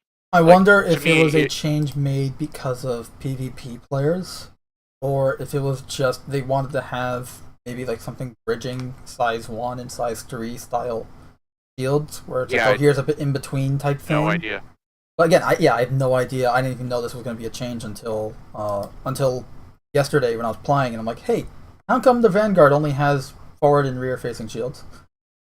I would much rather see them just make it a determination based on ship size. Like, in other words, create an in-game rule, essentially saying, hey, the way that a shield system works, it can only, a bubble shield can only be up to this maximum size. Beyond that, it starts, not being able to cover the areas or losing its effectiveness. Well, at the moment, that to me would make much more sense. At the moment, bubble shields are only just size 1 ships now. Yeah. Size 2 have the forward and rear facing, and size 3 have full facing shield. Anywho, yeah. So shields, where was I? Shield balance, ship weapons polished, so adjusted size 5 and size 9 torpedoes to have a longer lifespan and more fuel. Reduced ammo count for size 4 bearing Gatlings, yeah, because that's what we need, less ammo. Distortion weapons replaced with laser repeaters in player and AI variants of so that's good. I really hate that they're like crap right now.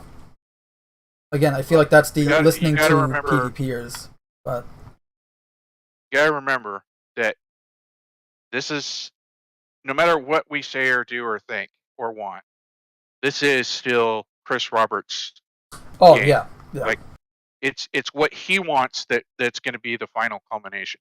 Whether he listens to us, that's up to him.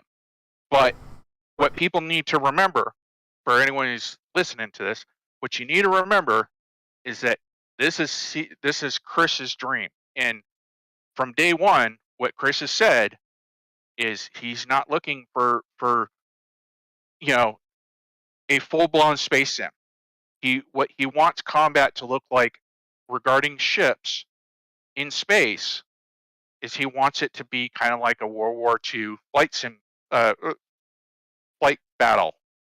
I think In the Flight sense Sim's that, accurate, but in a way where but it's essentially it's a World War II flight sim in space, though. yeah. In regards to So combat. that's why you're gonna always, because of that. The reason I'm bringing this up is because of that concept of what he wants. That is always going to be a limitation of what ship weapons can, and even going into like thrusters and how they maneuver, what they will and will not be allowed to do. And it's unfortunate, but then it would also completely change the game and how ships are designed if he was to go back on that. And they're already too far down that rabbit hole to redesign everything. Because if you went to a realistic model of combat, you would never. It would be much like the TV show The Expanse, in the sense that you would be conducting battles at ranges beyond visual range. You would never even know. You'd never even see the targets that you're attacking.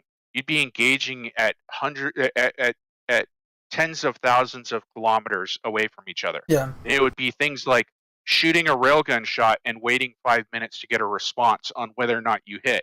And all it would take is somebody to have a really powerful radar, see that round coming in, and move their ship 5 meters to the left, and you missed your shot. Like, that's what it would do to combat. It would no longer be the experience that most gamers are looking for. So It'd be very all wrapped boring from a up, gameplay perspective, and also a little harder to do from a game design perspective. So it's understandable that they want right? to make it at World War II. So everything it wrapped up in a nice tight package is basically you're going to see these constant tweaks of things like the ballistics, because they're trying to get you in close. Essentially, knife fighting is what they want in ships. They want that close in, Star Wars episode, 4, 5, and 6 type, space battle type stuff. Right. So that's the consequences of those decisions. And Oh no, I I don't I think just we'll wanted ever see to that mention change. the whole how ballistic weapons keep getting nerfed, which is kind of annoying because even obviously Yeah. World War II ships, there was no laser weapons in World War II. You had ballistic, what was it like 3L3? The Spitfire had like 3L3 cannons, 20 millimeter cannons. Sorry, and I think actually those only had 120 rounds per gun, so they're going a bit accurate there with the World War II stuff. But modern day, I think the A10, how much ammunition does it have for the big gun?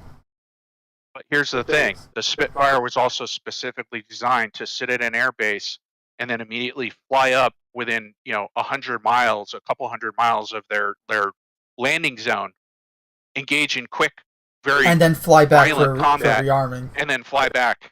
And like, you Not the weren't best example, spanning. then, but still, yeah. It's No, my point was that I that's agree. I absolutely agree with what you're saying. I'm just saying, take that into the space sim, and you know, those that's where you start to see these problems, because Chris Roberts wants the Spitfire, but he's trying to put it into space. And when you put it into space, now you're talking about distances of hundreds of thousands of kilometers. I mean, You're starting to talk about AUs, right. millions of miles. And that's where you'll start to see these problems of implementation that just can't be solved, as long as you stick to your guns on, I want that World War II experience. Mr. Angel in the chat's going Battlestar Galactica style. Yes. Yeah, Um, yeah, let's see. thrust So G vectors. yes. Howard's main guns. Let's see. Distortion weapons replaced with laser repeaters in player. I already read that. Um, Player injury polish, so reduced chance of death and increased chances of injuries occurring during combat. They did this by reducing the speed of blood loss, because, and before anyone goes, well, was it accurate before? No, it was essentially you bled to death in a matter of milliseconds. Now they changed where you actually have a chance at healing yourself or administering some kind of drug to your coagulant agent to stop your blood loss and remain in the fight, or at the very least to stop the blood loss so you can get the cover and heal yourself properly, which is nice. I actually had this happen. I was in a bunker, the one that I found like 50 plus bodies in, that was killing that server. I let myself get shot by the guy, and I'm like, oh crap, okay, I'm actually bleeding out, but it wasn't going instantly. I'm like, okay, I can actually get the cover, I can actually pull out my med gun, aim it at myself, and heal myself all before I bled to death. Great. It to some degree, that actually kind of makes sense, that they could tweak with that, because we've already got, like, in the real world right now, we've already had the military experimenting with combat uniforms that have the ability to restrict blood flow in certain areas. Kind of think of it like how a fighter pilot wears G pants to restrict the flow of blood to his limbs when he's pulling certain high G maneuvers. They've already looked into that for casualties, in the sense that, you get shot in your, let's say, shot in the thigh or something, and having basically the uniform recognize that there's that problem and start to restrict the blood flow through pressure, applied pressure to those zones. They haven't necessarily been successful, and that's why you don't see it out there, but they're experimenting with it. So and this it is would make sense that, several hundred years into the future, your spacesuit has that capability to recognize, hey, I've got a puncture. I need to apply, pressure to this area of the suit to restrict the blood loss and give my owner the ability, the chance, the time to use the adequate emergency procedures. Right, so. We're not talking about like the Spartan powered assault armor in Halo, where it's like, oh, they got shot, auto injects freaking meds in them and self seals the suit. Like, no, we're not talking about that. But it's like, hey, tourniquet the leg so that doesn't, restrict blood flow and all that, so that they have a chance then save themselves. But they still have to do the legwork. Pardon the pun. Yep. But it's yeah, or the arm or the finger work. Exactly. I'd much rather lose an arm and wear a prosthetic than have my character completely die because of blood loss, or even lose a leg for that matter. Yeah. And remember, your thigh is essentially artery city there. So. Yeah. Mr. Angel says, your thighs and your biceps. Yeah. Mr. Angel says, in suit coolant leak would suck. Drowns 8. Drowns 8 N and 0G. Yeah, wow. Okay, let's see. FPS weapon refactor. Ongoing updates and animation. 2 animations for holding weapons and adjusted weapons may. Ongoing weapons to animations for holding weapons and adjusted weapon sway values for various weapons. So I actually noticed this a bit. So there's more weapon sway depending on the type of weapon you're using, what status your player is in, like if he's hungry, thirsty, drugged, drunk, injured, stuff like that. So essentially making it more like, hey, if you got shot in the head and you now have a concussion, you're not going to aim that weapon straight. At least not very straight.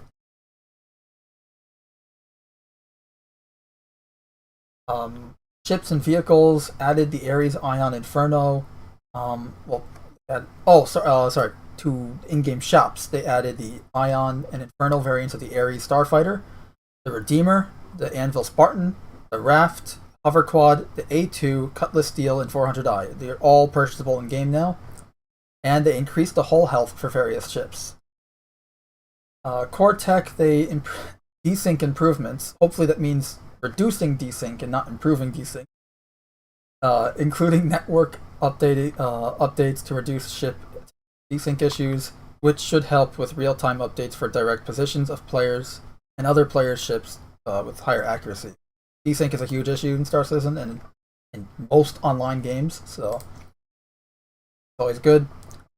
Finally, we got GPU particle performance pass, partial Gen 12 scene rendering, which we talked about last week, zone lock thread contention fixes, optimized streaming bubble around player to improve asset streaming performance, client bind culling in the replication layer, and entity-centric entity component update schedule. So again, a lot of back-end tech, but that's everything that was updated in 3.17. One other thing that I heard happened that nobody's like they didn't talk about, and I'm not sure if this happened like just recently, as in like just this last week, or if it was stealthily done earlier than that. But I heard they changed some of the ship pricing and packages. Supposedly, there's some ships that are no longer available as certain types of packages, and I guess also they increased and decreased some prices. Are we talking about on the RSI website? Yes. Because this is not in game. So for anyone just curious, you can buy stuff on the RSI website. So that's what we're talking about right now. In crowdfunded games, so crowdfunding somewhere. Well, specifically, I'm talking about ship packages because I heard, I guess, like possibly that one of the Reliant series got removed as a starter package and got changed into a whatever the next category up is.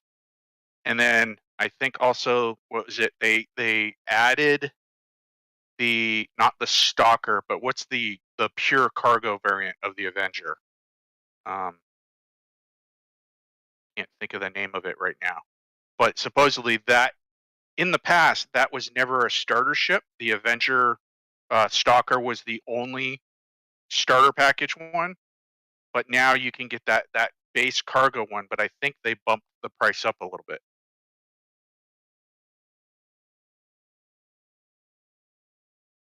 Took off on me, Mando.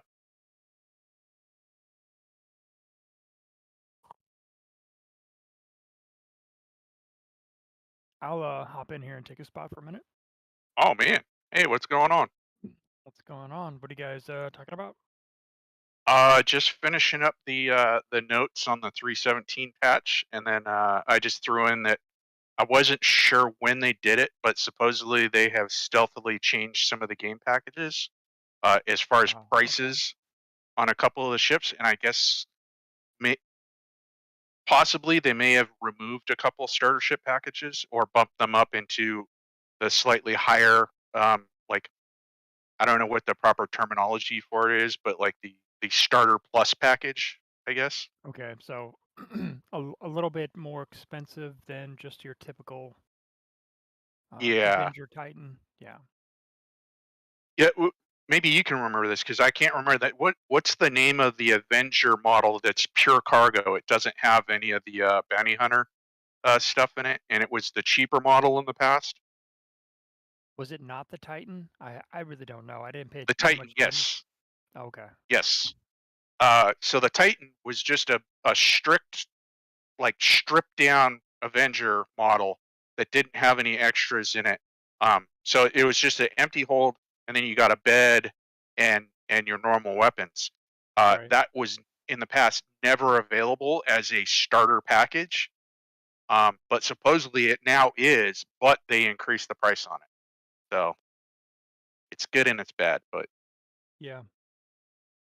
I always thought that the Titan should have been the base model for the starter package, and then the Stalker with the bounty hunter modules added to it should have always been like the plus up version once people were introduced to the game. But Right. that's just me.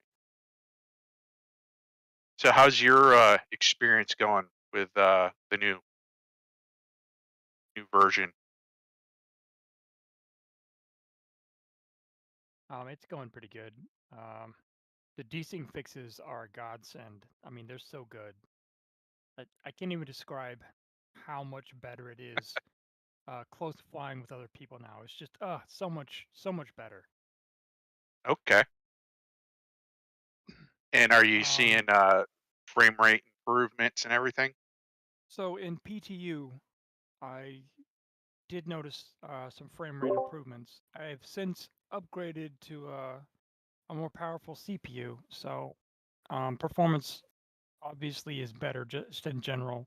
But I think Yeah. for just about everybody, there was some performance uplift between Okay. 16 to 17. All right, I've returned. Well, Oh now wait, it's too the late. Avenger We're Titan is engaged. the Avenger Titan is what you were referring to before. Yeah, we Okay, figured that. sorry. But yeah, I guess they stealth changed some of the packages. So there's some ships that are no longer available as starters, and some that weren't. So just wanted to point that out. Yeah, it makes But other sense than to me that, that they'll constantly be changing like ships that are available as starters as they continue with development, and like the ships change because I mean there's still a whole bunch of tech that they've got to get in to get the ships to their final state. So I imagine we'll see some other switch ups, major or minor, along the way. yeah, I agree. I mean, pretty much every single starter ship is gonna need reworks before final release, just to be able to fit all the pieces and parts that all the other ships actually physically have. So I think we'll see changes. I'd like to see them actually offer a game package that didn't even have a ship. It was just the base game package. Oh, that's interesting. Maybe I don't know if they would, just because The reason they won't do that is because once you get in game, there would be no way to make money or fly around or go anywhere or do anything. I mean, if we're talking release, well, no, they could make the argument hire that yourself out. Yeah, or at the very least, hire yourself out. By the time release occurs, you'd have interstellar and interplanetary transports, like NPC shuttles that you can take to get from one location to the next. But you will be limited because you won't be able to go, oh, I want to go to this random location like a wreck on the moon. Not going to be able to fly there unless you either hire a ship out, probably a player ship, to take you there, or if you buy a ship yourself. But yeah, they're not going to do it just for the sake of because they want each player to have a equal start. Like an equal start, as in they have a ship, they can go to any location they want. Yeah, The but ship I mean, itself won't be the same. If they've got that stuff in game, where, like you were saying, the AI is up and running, so you've got local transportation, system going, and you've got shuttle transports going off base or off planet. I don't see a problem with that. I mean, I understand what you guys are saying. I'm not saying you guys are wrong in any way. I'm just saying I think there's it would be interesting options. I don't think they'll do it, but yeah, it would be interesting, and that's why I listed it, because yeah, that's part of the end goal with the game, is you're going to be able to, like, they want where you wouldn't need to essentially fly your own ship. If you don't want to fly, you don't have to fly. You can just rent out or take shuttles and stuff like that. Essentially, public transportation, rely on others, right? It's like, but also you're here in the city, you don't need a car. Think about this though. Wouldn't it also be beneficial though to have that package available, maybe not as the starter package, but as an available add-on package, so that if you own a package and you've got several ships, but you want to have guests who come play with you, it'd be a way for you to say, hey, here's a character, he doesn't have a ship, so I don't have to worry about you like losing any of my stuff, but you can come and play with me and I can take you around on my ship, that kind of stuff too. Like that would enable players to show the game off to their friends. I guess, but I think it goes back to the same, like, they already have that with just like, here's an Aurora or Mustang Alpha, starter pack. It's really, you're just removing that ship. I don't think they're going to do it. Again, I can see how they would, but I don't think they would.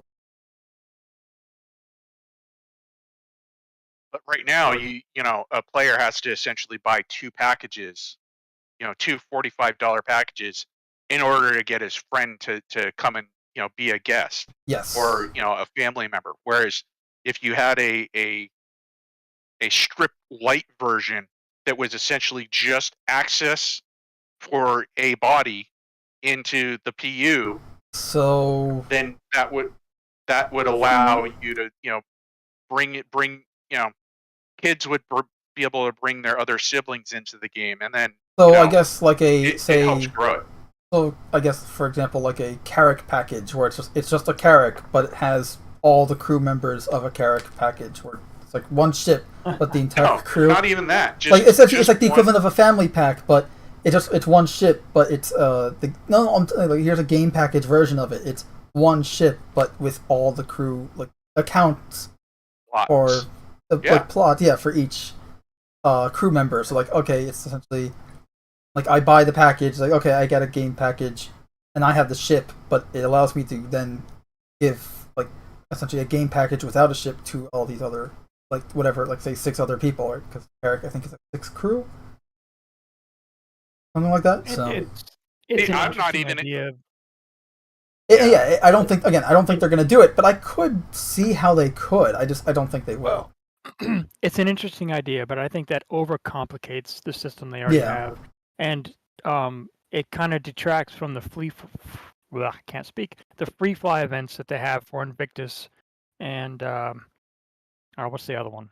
IAE, Intergalactic Aerospace. Yeah, AIE. So in those events, and there's 2 of them a year, then you can come and you can fly around in the game with any of the ships that are available for you from the displays. Those are only at those set times. Yeah, I know, but that's what I mean. So it kind of detracts from the I can't even speak. The free fly event that they have every or twice a year. I understand what you're saying, but doesn't that aren't you limiting we're yourself? kind of shooting the shit right now anyway. I don't think so. Honestly, from a business model standpoint, no, I don't think so. Because now you're unless they make it here's a $20 package because there's no ship involved. Yeah, that's what I'm talking about. Or something. Nah, see, that's exactly what I'm meaning. I think it does overcomplicate it, but not again. I can see how. Sorry, I just don't think they will. No, that's it. I just say I can see how. I just don't think they will. Now you talk. I was talking over you. I apologize. I'm just all I'm getting at is having essentially a package that maybe it's not a starter package, so maybe I'm using the wrong terminology here, but have a package that is available. Maybe once you've actually bought a package, have a package that's available that allows you to bring a person in, and that character, they can modify that character to make it look and act, how they want, and it has an inventory and has associated equipment and money associated to it. But essentially, maybe you buy it as like an additional add-on for $20 or something. But what that would enable you to do is, outside of those very specific events that Data Machine was talking about, would allow you to you meet somebody and you're talking BS and blah blah blah, and a couple weeks later you're like, yeah, hey, come on over and check out this game. I've got a free, basically a way that you can get into the game, check it out for free, see if you like it, and then you'll be able to go and buy a package if you want to. To me, that would make sense on the marketing side, because you're just increasing the chances for somebody to want to buy after having been involved in the game through using that minor package, if that makes sense. That's all I was getting. Yeah, I feel like we're confusing CIG, but, assuming they're listening. It's an interesting idea, but honestly, if I was in charge of the way packages are sold, I probably wouldn't go that route either, because you're asking for people to get for confusion, and it makes things more complex on the store. And it's already confusing enough. Okay. It's already confusing enough with just the ships. When they get some more gameplay, like on the ground features stuff running, I would be okay with just a bare bones. You got no ships, you start on the ground, but if you do that, there would be a way to make money in the location that you start on so that you could get a ship. Yeah. As I said, that's only feasible. I don't think it makes sense to sell a package that somebody can play that doesn't have any vehicle or a way for them to get off the planet to explore things. No, but that's right on there. their What you own. just said, a vehicle package instead of a ship, that would work. But again, we're talking. None of this is actually feasible until release or near release date. So it's all moot now, anyways. I agree with Mr. Angel. It's the Hitchhiker option. option. They have to call it the hitchhiker pack, though. Yeah. I will be disappointed in if they do this. They would.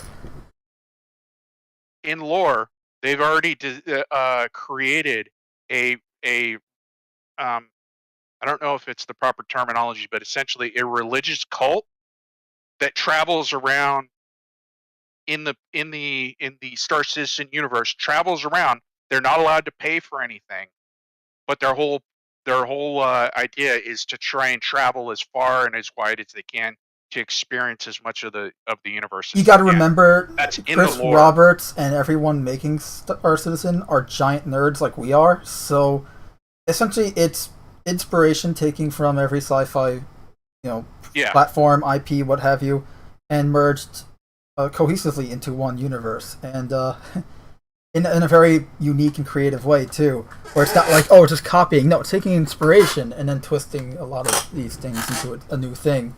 And yeah, so here's the Hitchhiker's Guide element of Star Citizen. There's a cult of hitchhikers. Yeah, I forget exactly what it's called, but something of the journey, I believe, is what they're called, or what they call themselves. The as a Journeymen? group, collective, or something like that. Like Journeyman. Yeah, it's like Journeyman or the Journey or something. It's in the lore if you go digging. I'm sure Star Citizen Tools or Star Citizen Tools will have it. Yeah, but anywho, yeah, just an idea that it'd be nice to have a easier way to bring other people into the game, at least to show it off. Maybe not give them full access, but outside of those limited time zones per year. But then I'm also a fan that I don't think there should be any.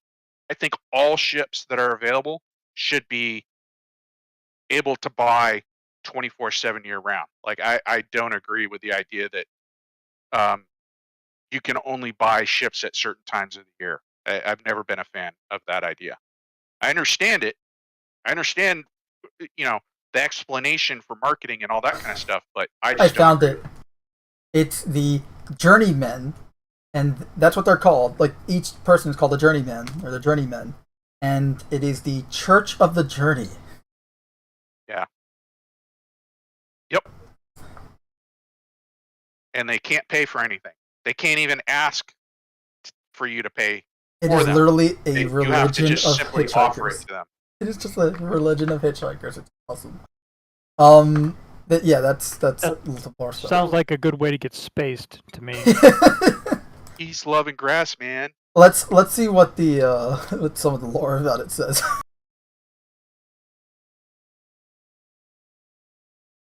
I don't think it's been too built out. I think it's kind of a placeholder right now for them to No, they've got some in-depth stuff written here.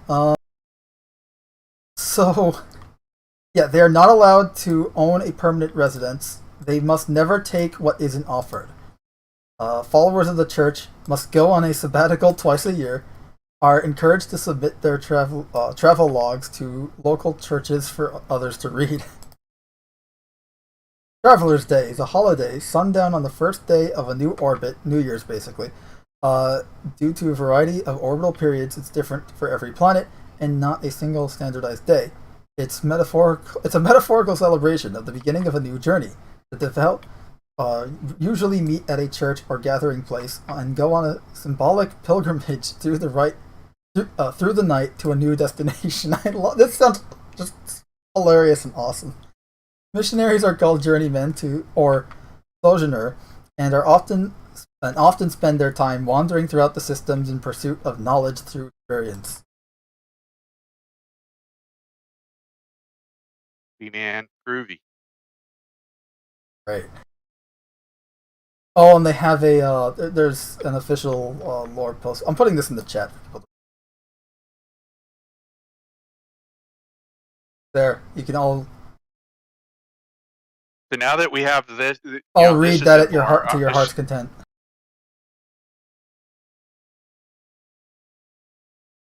So yeah.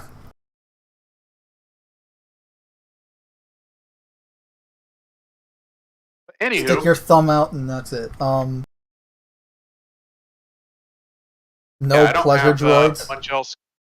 No, don't. We're no pleasure droids. No, honestly, robots aren't really a thing in Star Citizen. The most robot you'll see is someone who's got all robotic limbs and maybe some other cybernetic implants. And even in Star Citizen, cybernetics aren't something you do by choice in the universe. It's something you do because something. Yeah, all the cybernetics are going to be prosthetic replacements to pieces. Right. It's not going to be like a. I mean, it will be cyberpunk, but it won't be like most cyberpunk futures where it's like, oh, I'm just going to fully mod myself to become this war machine. Like, no, you're. It's going to be more upgrade. It's not like an upgrade thing. It's more like a replacement. It's like more like Star Wars, or oh, I lost my arm. I'm getting a robot arm now because I lost my arm. It's more. I guess the mentality of the universe, Star Citizen, or just at least humans in general, Star Citizen, is that why replace something that's functioning? Like why replace your normal hand when it's working? Yeah, the original's better. That's what people think. Yeah. I guarantee it also depends on the cost and style and all that of the arm itself, because depending on your insurance plan, like it's trying to be a bit more realistic with like insurance getting involved and all that. Like, oh, you lost your arm. Well, your insurance only covers this really basic, prosthetic that looks like a plunger with some, servos attached to it and has a hook on the end. Like something really crude and elementary for a robotic arm compared to something like a higher end insurance that's like, oh, you get a normal human looking robotic arms. I loosely use the term human looking. It's still going to be a robotic arm, but it has humanoid fingers and can be relatively, like if you're wearing gloves and a normal shirt that covers the arm, no one would know it's a robot arm until like pulled up the sleeve. Weren't wearing gloves. Anywho, on that note, I'm really interested if they're going to try to go for a more realistic approach, because generally in movies and TV, you see the prosthetic as like this big, strong piece of metal that's got massive performance compared to a regular arm. But if you think about how that would, you need a massive power source for that. That's going to be like 100 pounds hanging off one side of your body. Yep. I think the way they talked about it so far, like a lot of the designs they showed had a lot of composites and like carbon fiber material, like light materials. Because again, yeah, it's not supposed to be, oh, now I can super punch through concrete walls. It's no, now I can have an arm again. I didn't have one before. Right, it's just something there to function as the limb. It's not meant to be a performance upgrade.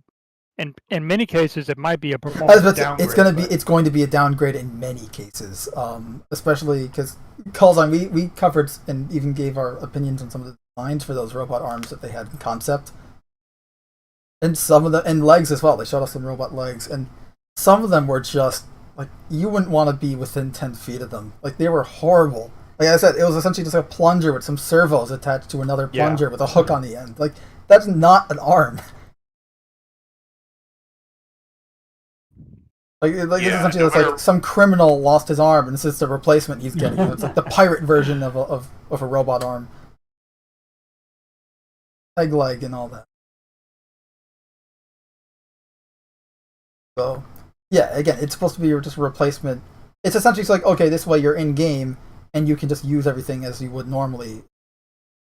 It's not supposed to be like in Cyberpunk where, oh, now I can punch through my enemies, their heart out. Or now I have missile launchers in my arm.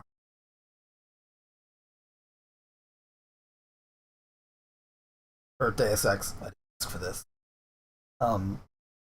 Also, I do have the game packages on the screen right now. The 100i starter pack,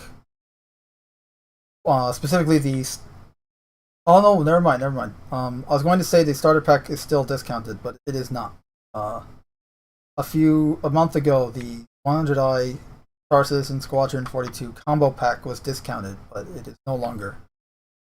That is worth pointing. But you can see here, like the starter pack for just Star Citizen is $45. If you want Star Citizen and Squadron 42, $65. And obviously the same thing for Oro version.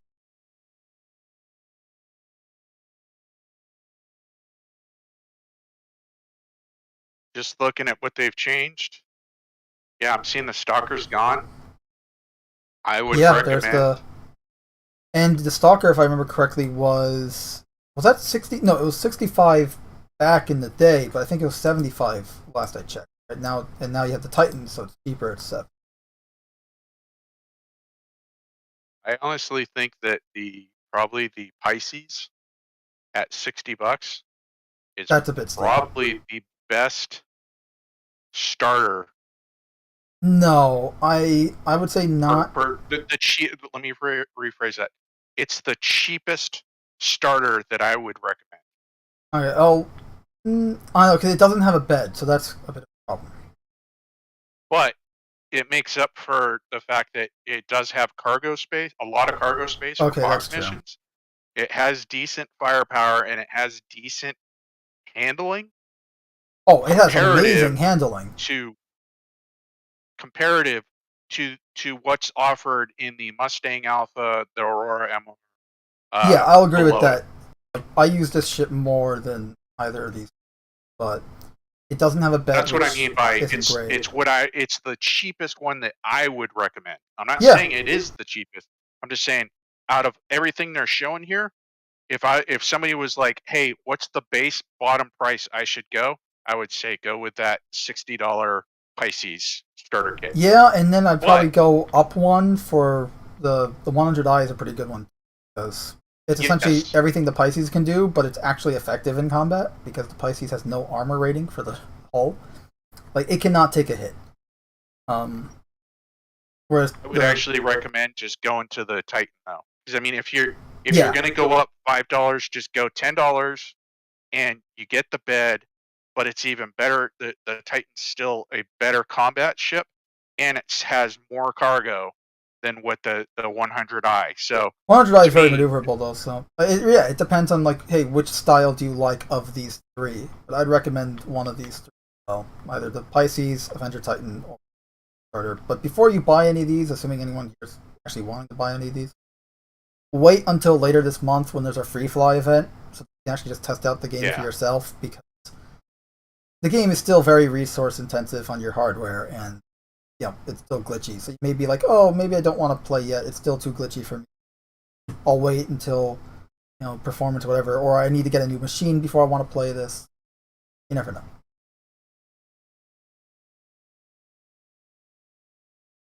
Mr. Angel says, a pirate is was it? It's a black flag and a parrot saying, is the parrot a robot too? I mean, they're holographic animals on Microtech. They have like little holographic birds and stuff, so it's not a robot, but it's a simulated hologram. I think they'd be better off not even showing any ship packages above $100. Just for general perception issues. Mm-hmm. I think it'd be okay to have them buried under initial access layer, in the sense that, in other words, when you just click on this page, I would keep everything under 100. But if the new person wants to dig around, let them find those bigger packages. But just as an initial click page, I don't think it looks good having anything above $100 as a starter pack. I agree. But that's just my take. No, I mean, we've talked about this type of stuff before. They really shouldn't be going too expensive with these things. Yeah. Mr. Angel also says, do cyborg pirates dream of electronic parrots? Yes. Do parrots dream of sheep? No, they dream of electric parrots. Sheep dream of parrots. No, they dream of little attack crackers ships on fire off the shoulders of Orion. The parrot gun. little shoulder-mounted cannon. What type of ammunition? But anywho, we got anything else? Because I'm coming up on no, the end of my availability. I guess Inside Star Citizen. Have you guys watched it? They talked about some. I guess not. Talk about weathering, wear and tear and stuff. How like they're gonna have mud, sand, grime, soot, a bunch of other elemental visuals and elemental like wear and tear on your armor and weapons. They showed it off too on the screen. To me, it was just enough info to not be completely fluff. A complete filler, waste, yeah. But it was still very limited in the amount of information provided, and it's a cool idea, and I'm glad they're working on it. But to me, was that worthy of it's worthy, but there should be more alongside it. Yeah. It was kind of like, okay, cool, guys. It looks good, though. But, yeah, I just don't know what the time rate is on that. Like, because they do that one time lapse on it, but what they don't show us is what that actual time lapse length is. And I would like, depending on the environment, I would like to see some of those effects take a long time. Well, this is also freaking the snow on Microtech. Yeah. Like, you can just go in game right now and see this over time. Like, it happened to me enough times. Honestly, the biggest thing that I got from it, I see, was okay. They're gonna add it to weapons and equipment, which great. So this way, it doesn't just stand out and look like, oh, my gun's still black, but my black armor is now completely covered in dust and white. I just don't want to see it take effect within like 5 minutes. Is what I'm getting at. Oh yeah, like, yeah. I want it to be somewhat realistic, depending on the environment. So right. I get it. Like you walk out from a warm climate into Microtech, I get that you immediately frost over. That makes sense. But if I walk out into a sand environment, it should take hours for that sand to accumulate. Unless there's a sandstorm. I'm standing. Sorry, go ahead. No, I'm saying unless there's a storm. That should be a factor too. No? Yes? Oh, no, that's exactly what I was about to say. Oh, sorry. Interrupt. I was literally saying the word storm as you said it. But anyways. Yeah, I just, and I know it's only tier 1 implementation, blah, blah, blah, but they have a habit of taking things drastic. So I'm just kind of hoping that over time they mellow it out and they don't apply the same amount of time to all effects, that it actually is dependent on the type of environment that you're in that determines, how speedily that process happens. So in other words, weather dependent, environment dependent. That's all I'm looking at. Yeah, and since it's shader based, they should be able to edit the numbers for each of the different effects. Yeah, I agree though that it'll be cool to see, not only your suit frosting up, but also your inventory items and your weapons, like Data or Amanda was talking about, like that is a kind of incongruity when you're standing there, and your visor's completely frosted over, but your weapon still looks brand new and shiny. Yeah. And your backpack, which hopefully gets well, at least they showed it off. They also showed off some AI getting some needed improvements where, like, okay, they find a dead body, they look at it and go, okay, let's spread out and fan out and find whoever did this. Well, we don't know if those are improvements yet, but hopefully they will. Well, anything is an improvement, let's be honest. It's just when we see it, that's the question. I think if we could get a decent running server and have all of the AI actions in the game right now, people would be blown away by how well they function and like the stuff that they can do, because I don't think we've really seen anything along the terms of what they're capable of yet. Well, and that's again because of the tick rate issue that they still haven't solved. It's because of that issue. It's not like, oh, the AI is horrible and whatever. It's not like they're lazy with the AI. No, the AI are wholly capable. It's the server and the client-to-server connection and tick rate of the server that's the problem. So it's they have to get that working, which is why they have to get all the other like the digital game shards and the server meshing, all this other back end tech working in order for the AI to function the way. Like, and they have all these animations. Here's one thing. What? I was going to throw a comment in there. Here's one thing to think about, and I didn't come up with this. I heard somebody else come up with it, but it made me think, and it's a good idea. So for those of you who watched that episode, my question is, what is in that vending machine that caused that AI to walk away, strip down naked, and then go back and try and break into that machine? What is that machine selling? LSD? I don't know. Yeah, good question. some kind of drug, man. I know it's not maize, because maize, when you ingest it, knocks you out. Like, literally the description I've seen, according to the lore of maize, that it knocks you out, but sends your mind to the stars. So you hallucinate, but you're unconscious. Other drugs, I have no idea. They can probably make you do crazy things while you're conscious. But you're my too theory's on literal, drugs. Lando. You're too literal. My theory's on drugs. No, I thought it was interesting. Once somebody pointed out, I was like, oh yeah, what are they doing? What's so good that the machine makes you strip naked to get it? Yeah. No, but I agree with what Data Machine said, which is, we've kind of had hints of it when we see, like, the AI goes SEAL Team 6 on us in a bunker when it's a brand new, fresh server. So it just makes you wonder what else the AI is capable of doing if it was in its prime condition and we were able to interact with it, and see what it could do. If the footage we see is anything to go by, it's able to strip down naked and go to a vending machine. I like when it's trying to break in, sticking its arm like all the way up inside the thing and then it kicks it. Okay, now that just sounds like a dirty euphemism.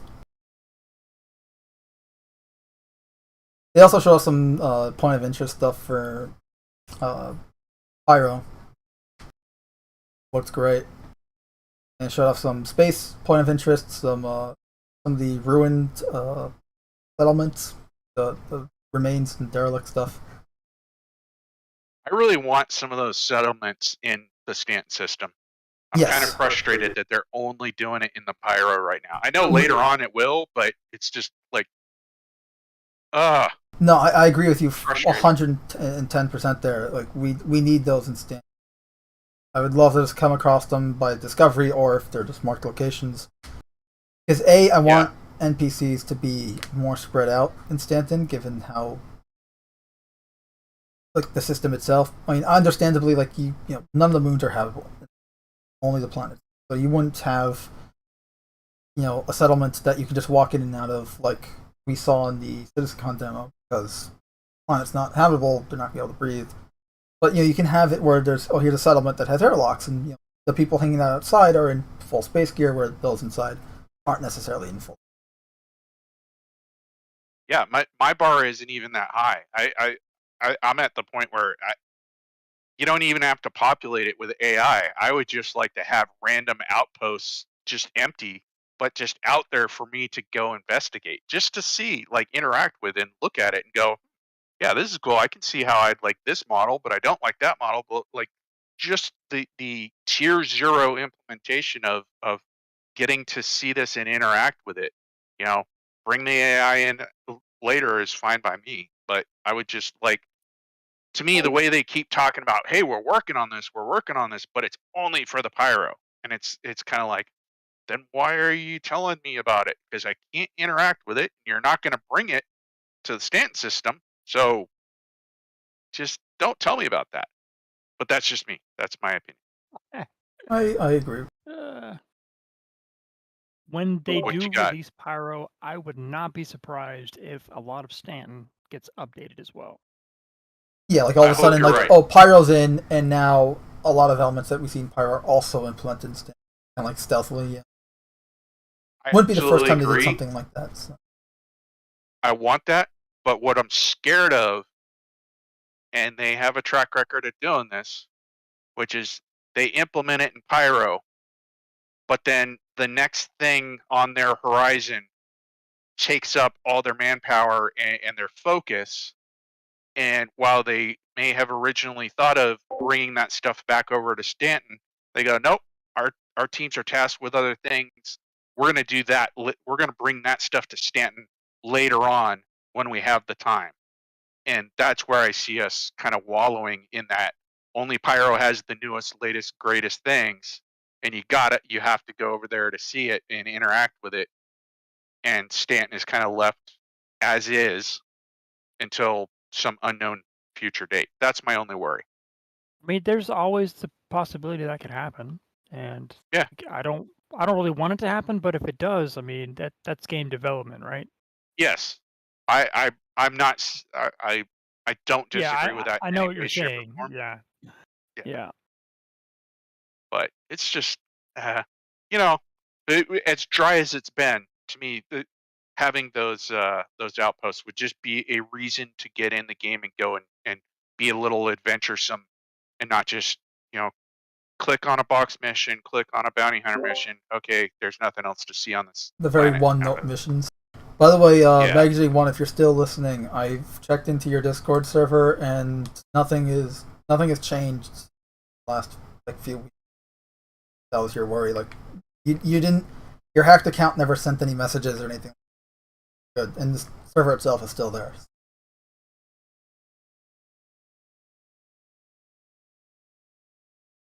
But anywho, yeah, I don't. I do recommend though if you do log into that account, check the server settings to see and make sure things are all up to snuff on that side, because obviously I can't. Sorry, I just figured because he asked me to do that. Got the word, everything's safe. Yeah, that Star Citizen wise. Anybody got any?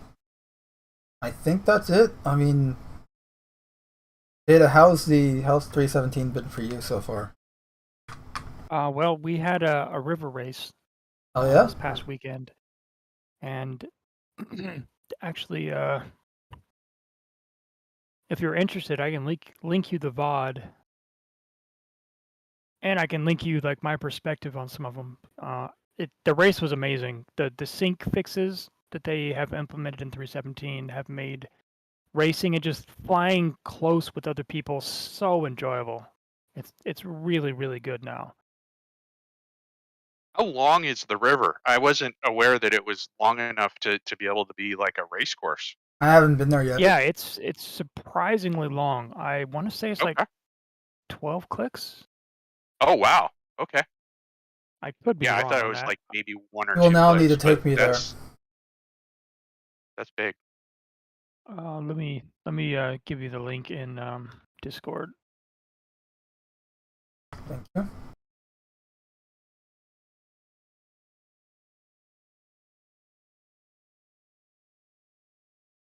Then, if you're interested, I can link you to the other videos that I recorded from my perspective.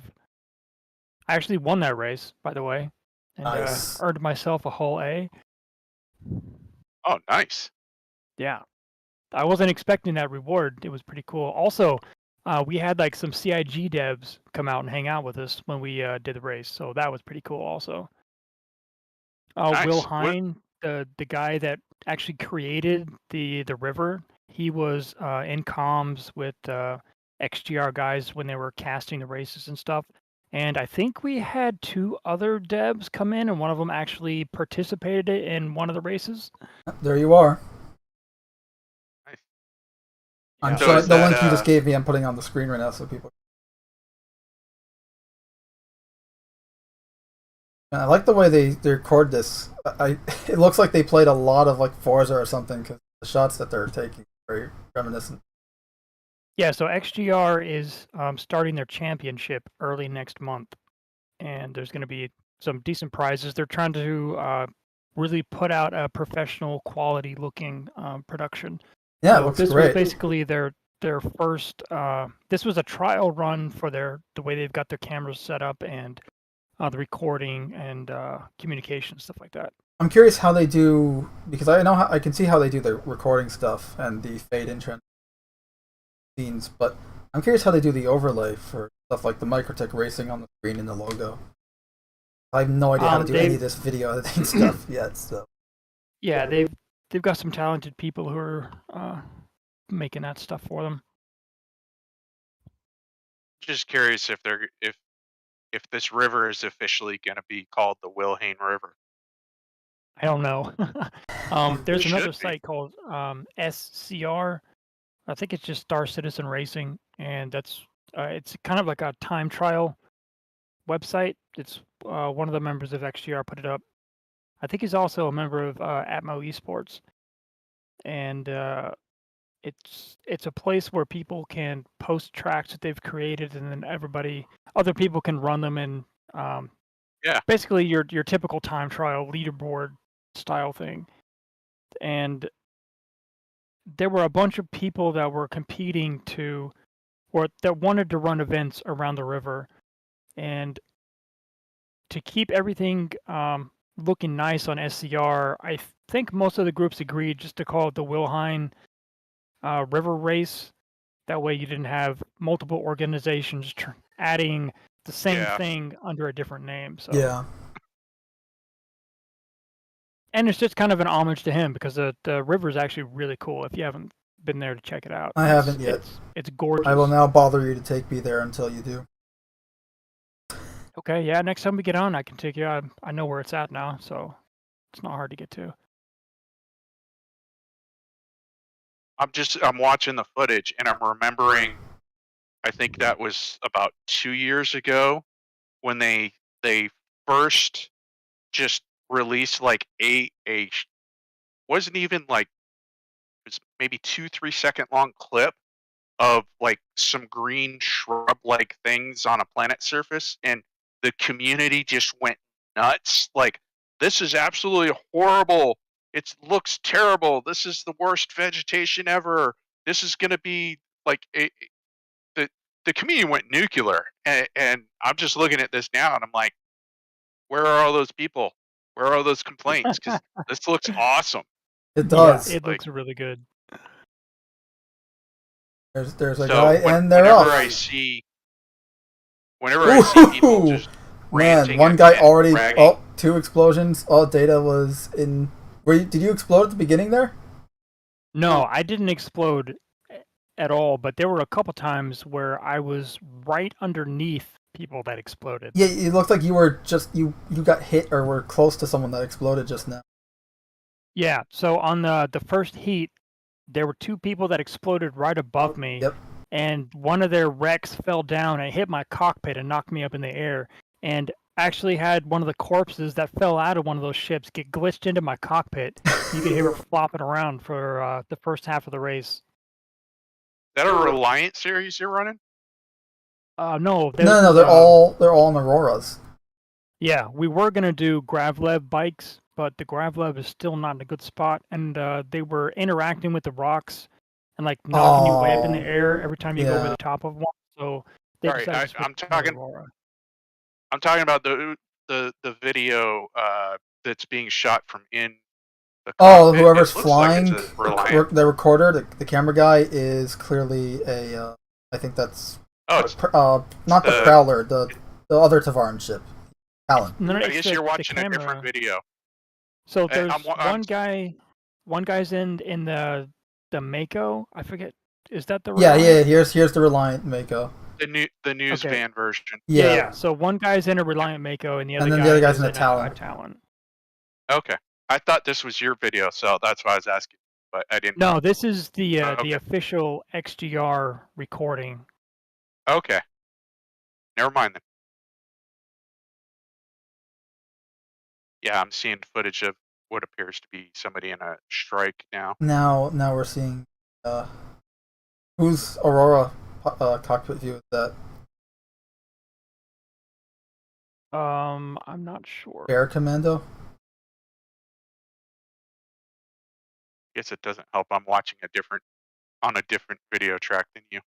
Which video are you watching? Are you watching through Data's video? Yeah. I'll put that on in a sec.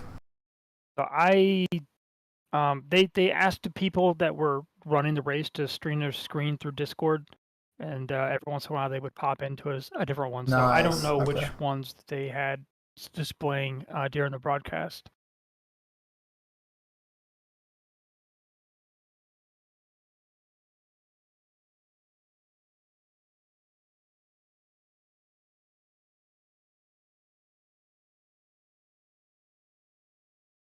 They're tailing Diplomat by 100 meters.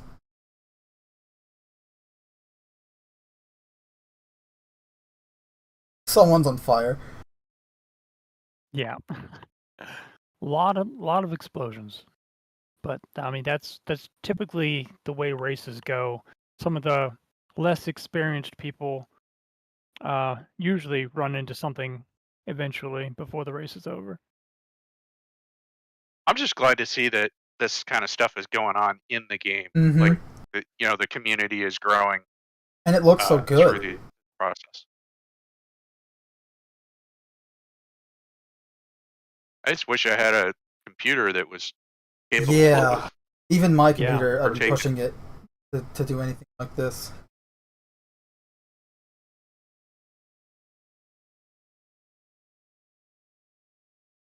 I take it they finally made you get a profile picture because.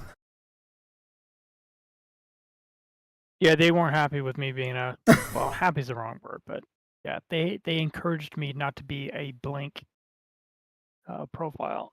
No, it's part of the charm, though. Game controller icon? Yeah. Generic. Adds to the anonymity of online.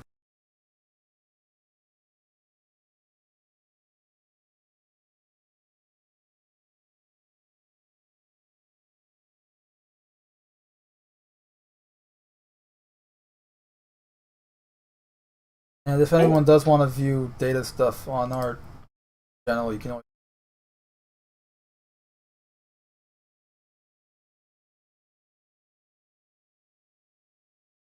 But yeah, it sounds like they had some pretty cool awards for winning. So What was the award for winning? He got a Hull A. Oh. Yeah, I was completely surprised by that. I wasn't expecting any kind of rewards. So that was a nice little bonus.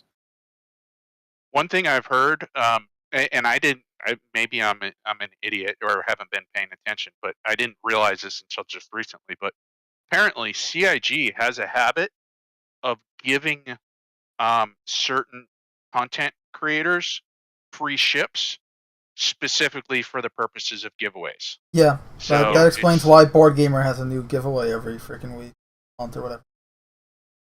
See, I didn't know that. I thought because a lot of a lot of these content providers in the past didn't really say anything, or they implied that the ships were gifts from like other players, right? Or that they just bought it themselves or whatever because from the revenue of the channel. Yeah.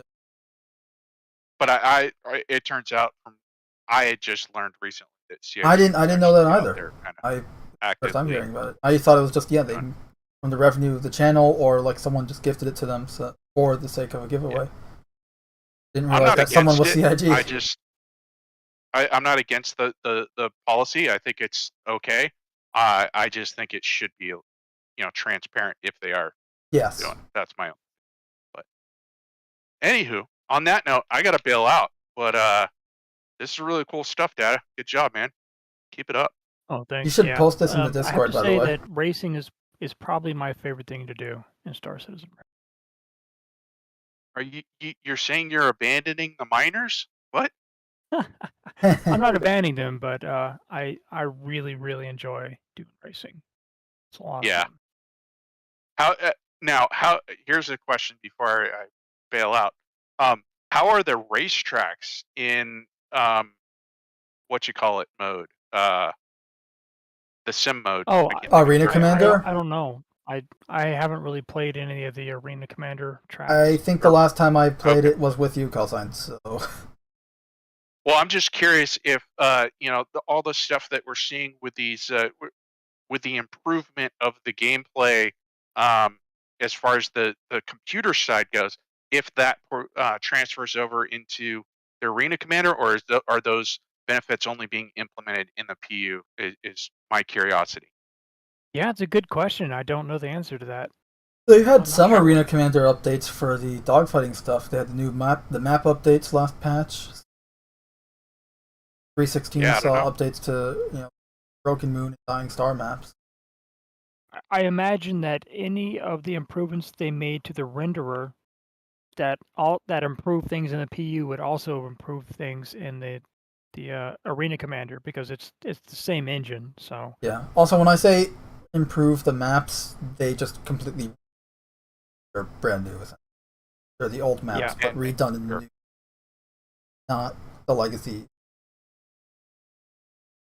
Yeah. Cool. Anyways, all right, guys. Been fun, been real, and look forward to talking to you guys next week.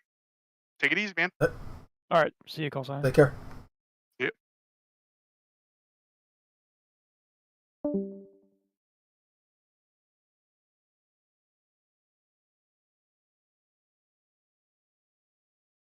If you want, you can probably put like a compilation of these. You already have, but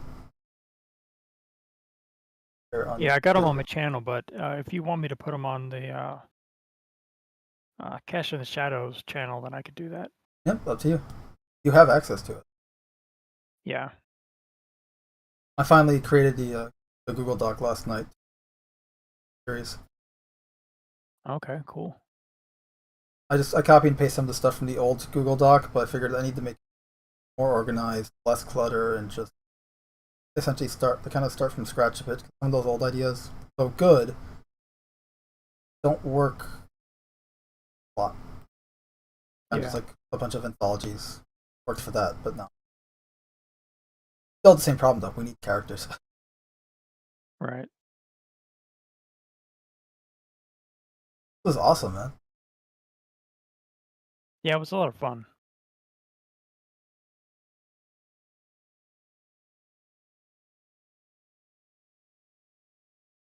So how many races did you guys do, or how many laps? They did 7 heats.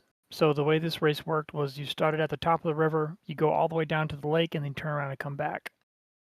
So the number of heats was based on the number of people that were racing. I don't remember. I think there were like 11 or 12, maybe. Might have been less than that. And the way the heat system works is whoever wins the first heat basically gets first place in the main race. And the races are separated in pro and amateur, basically. So the winners of all the heats go into the pro race, and they compete for the main prize. And then everybody else competes in the amateur race. They just call it AM for short. Gotcha. And they compete for first place in the AM. So we did 7 heats. I won the second heat, so I didn't race the other 5. And I don't have the final race, the pro race rendered, but I did record it. I need to. Honestly, this looks more entertaining and interesting than the Daymar Rally. Not the data on them at all, just because the Daymar Rally's become so huge. Yeah, it's way more spread out. Yeah.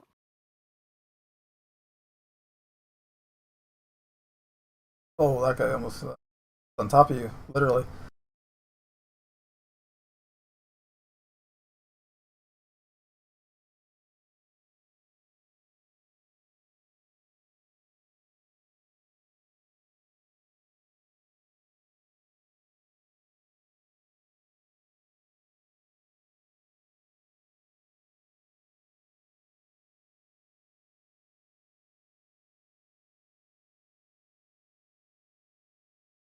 So I take it there's like what you guys just get everyone like 50 people, so you max out a server. No, in this case, we didn't have enough for that. I think we ended up with 20 total. So we just partied up and did a party launch.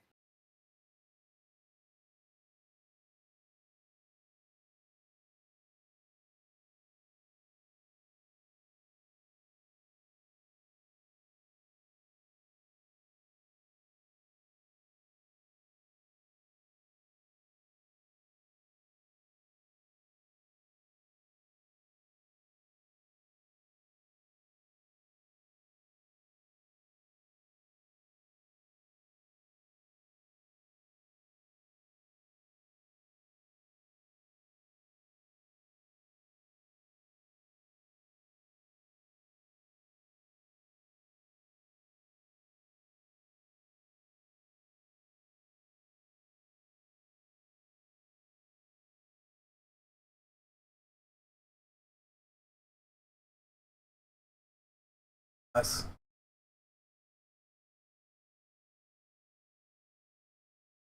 Mr. Angel in the chat says, "Gotta go. Thanks for the interesting stream. Have a good evening, guys, and happy hunting, racing, and mining." Will do.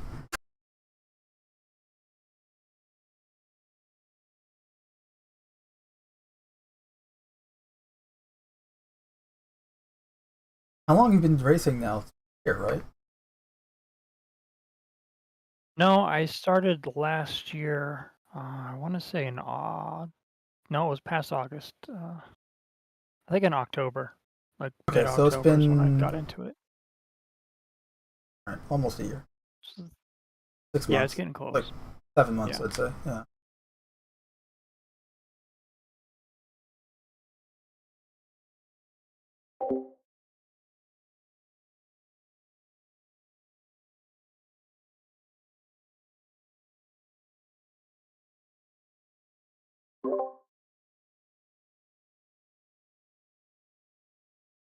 Nice. You're clearly more able with the video editing than I am. Yeah, it takes a lot of setup. They've been working on it for quite a while. So No, I'm saying even your videos is better than mine with the video stuff. Fade in, fade out.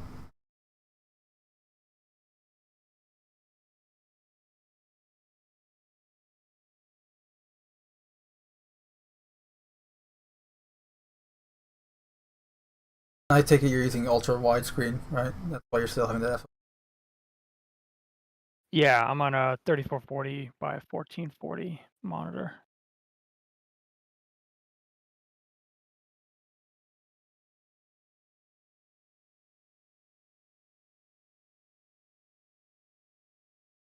Well, I think that's it for Star Citizen stuff, unless you want to talk more about the racing.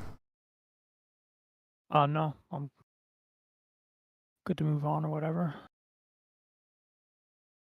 Pretty much the last thing, and then I think we're done for the day. Apparently, Nintendo's facing some issues with their employees' treatment. Essentially, it's the same sort of deal as Activision with the Raven QA testers.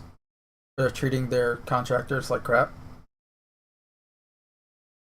and they're trying to get more. Like they're trying to have temporary employees so that they get out of actual contracts and out of having actual employees, right? So this way they don't have to pay them that much. They don't pay for benefits. So essentially, it's the same story at different place. A union busting complaint recently filed with the National Labor Relations Board accused Nintendo of America specifically and contract worker agency Aston Carter of surveillance, retaliation, and other unfair labor practices, according to 4 sources familiar with the incident. That complaint, first reported by Axios, comes after a part-time employee spoke about unions in the business meeting and was later fired mid-contract. Unprecedented move. Others are now speaking up about feeling disrespected and exploited. That's a notoriously secretive Mario Maker.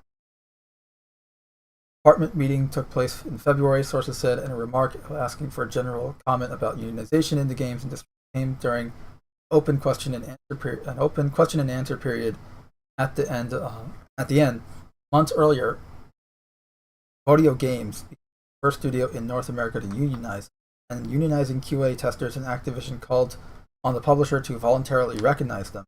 The employee was fired shortly after for allegedly violating their NDA in the comment on social media. Nintendo wrote in the statement yesterday, "We are aware of the claim, which was filed with the National Labor Relations Board by a contractor who was previously terminated for disclosure of confidential information for no other reason. Nintendo is not aware of any attempts to unionize or related activity intended. It's the same exact statement as what Activision Blizzard made when Raven QA was attempting to unionize, which they were on strike at the time. Activision said that they were not aware of any unionization attempts being made. Yeah. So it's like, sure about that? But essentially it's the same thing. It's unfortunate. Again, it's not exclusive to the games industry. Contractors, work for hire, and all these other temporary part-time employees statuses across the entertainment industry, whether it be movies, games, comics, constantly get treated like crap. I mean, covered stories about the comic book industry, work for hire, and how essentially let's take what you created and now we own it because of a technicality. Yeah. And legal loopholes. I mean, that's what's going on with Marty O'Donnell and Mike Salvatore are suing Microsoft and winning because Microsoft's like, no, your guys' stuff was work for hire. It's like, dude, we patented this stuff before you bought Bungie in 2000. So obviously they're winning because, like, hey, the music we made for Halo, we made that before you were even involved. Like, you, Microsoft, were involved. So yeah, it's their stuff. They should be getting the royalties, which they haven't been getting. And now we're seeing it with just employees and contractors. And I've actually read some accounts from actual part-time contractors of Nintendo, and all pretty much the same. Like, it's crap. They get exploited.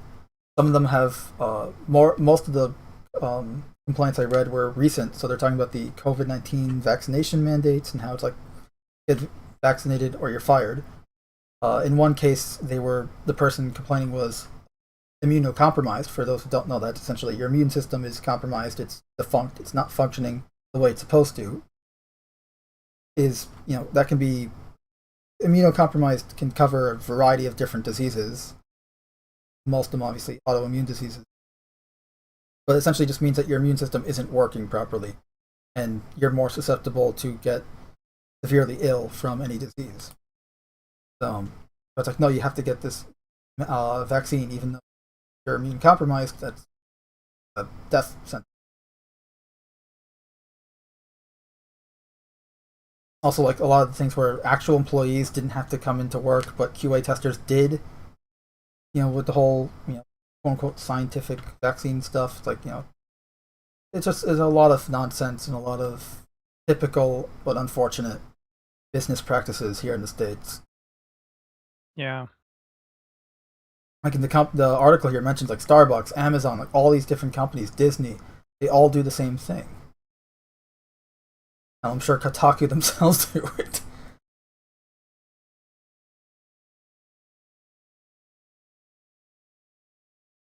Microsoft, obviously, as we mentioned earlier, like, they all do this stuff.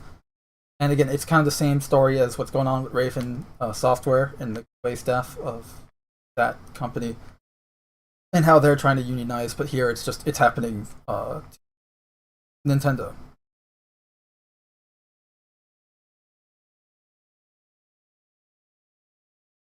And again, it's like they want to get, they're being worked harder than the actual employees, without the benefits, without the pay, so on, because they're temporary contractors that get exploited and overutilized, under compensated.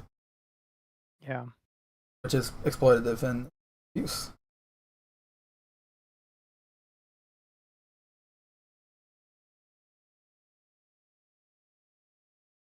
This whole expose revealed 2 weeks ago about all this.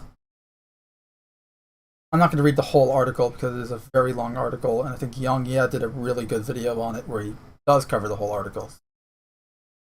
Obviously does it better than that.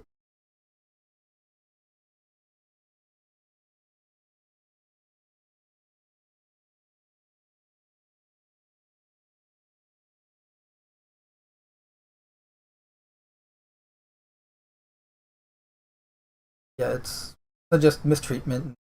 Nothing new, unfortunately, but at least it's getting some headlines and spotlight shine on it. Hopefully something's done about it that provides justice for those that have been wrong. Yeah.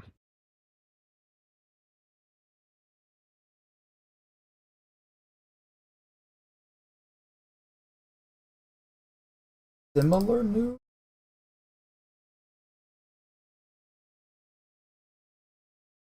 We also have the Mario movie. That's still a thing. So the upcoming Super Mario Bros. Feature-length film has been delayed. It was originally going to air this Christmas, or around the holidays. It is now going to be Yeah. spring of 2023. Have more time to prepare yourself for the probable atrocity that this film will be. Because everyone remember the last Mario movie they made?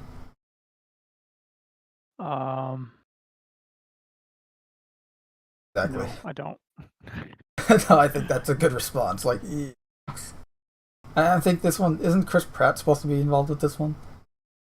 Yeah, I have lineup no includes idea. Chris Pratt as Mario, alongside Anya Taylor-Joy, Charlie Day, Jack Black, and Seth Rogen.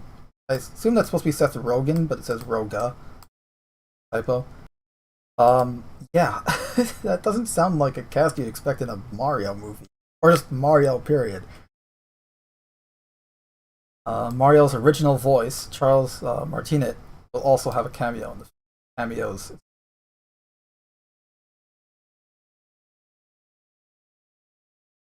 We're living in a weird age where all of a sudden video game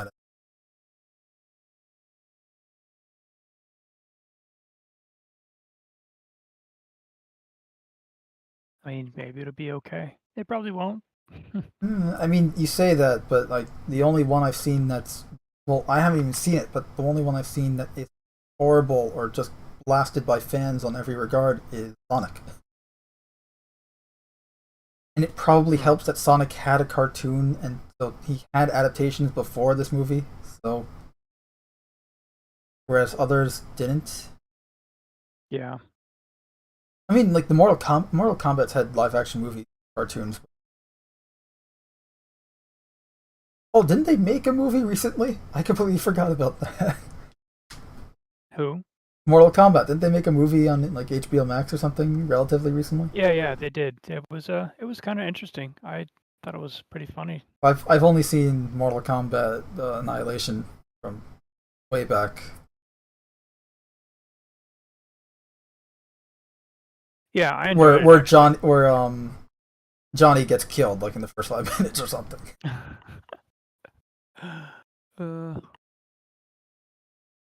Yeah, it's that the story was kind of what you would expect from a Mortal Kombat movie, but they had a bunch of nods to people who have played the series and stuff. I thought it was done pretty well. Meanwhile, we have other adaptations like again the upcoming Mario and Halo going on right. I can't say anything about the upcoming Mario one because yet the Halo one is horrible.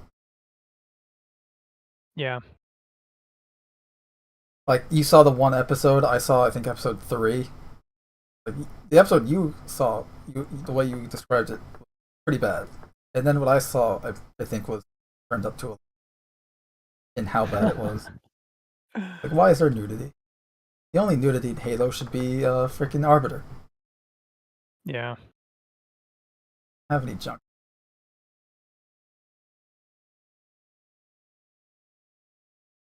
Yep, that's pretty much it.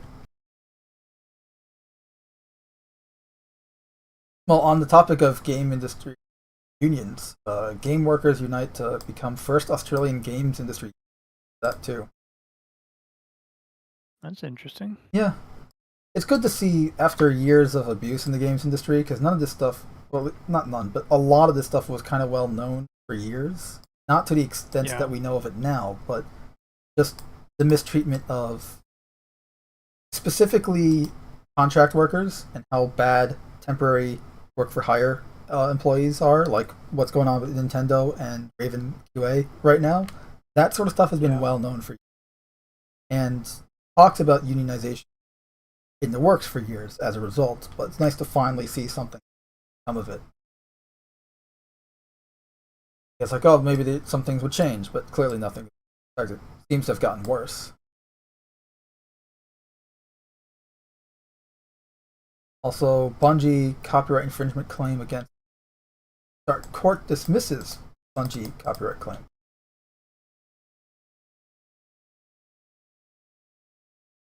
Wonder if this is an update to the story where YouTube was copywriting all of their work.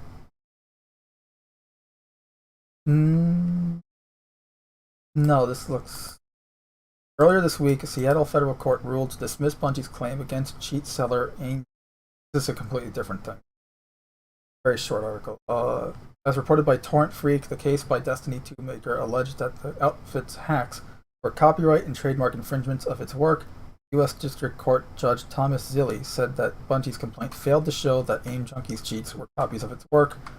Notably, Bungie has not pleaded any facts explaining how the cheat software constitutes an unauthorized copy of any of the copyrighted works identified in the complaint. Bungie's complaint must contain more than formulaic recitation of the elements of a cause of action. I have no idea what the story is pertaining to. It's the first I'm hearing about it, but apparently, like I thought this was related to that YouTube thing where someone was copyright claiming all of their videos regarding Destiny 2. It's like, where are the copyright holders? What are you doing?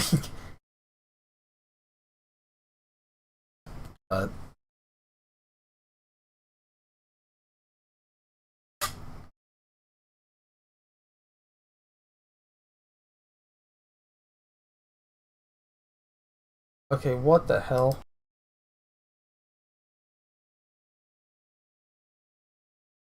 This is a weird one. GOG announces menstrual leave for employees.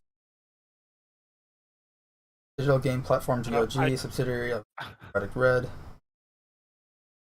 announces it'll be now providing staff menstrual leave. As reported by Axios, the policy was inspired by GOG Gabriella Siemens-Kowitz. I'm not going to try and pronounce that name. Alongside others echoed having similar meeting, speaking with the publication or GOG manager, whom is a GOG culture and communications manager, said that policy will allow people to take much time as needed whenever period pains occur, and that is a quote. I just don't know how to feel about this one. It's kind of just like a weird article. Yeah, definitely. Like there's no good or bad. It's just weird. Why is this an article? Yeah.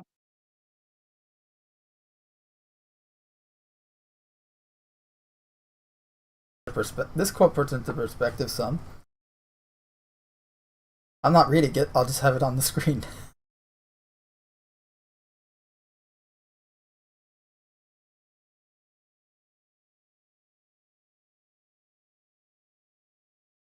Additionally, Axios noted that the menstrual leave policy is largely unheard of for many businesses.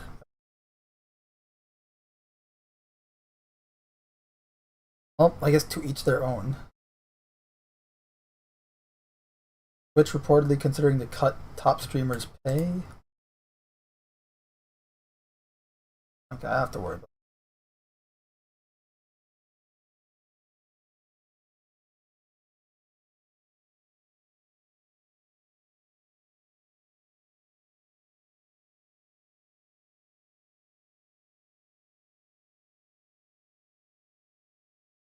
Guess who else is suffering or having unionization problems? No idea. Epic.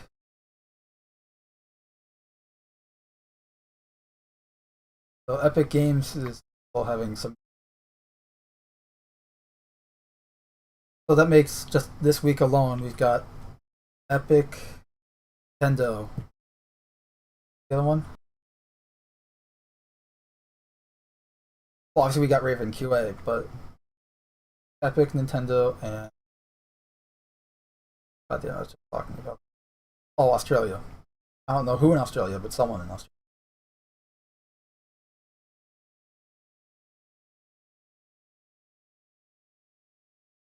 So yeah, as I said before, this is a well-known and widespreading issue regarding mistreatment of employees in the gaming industry.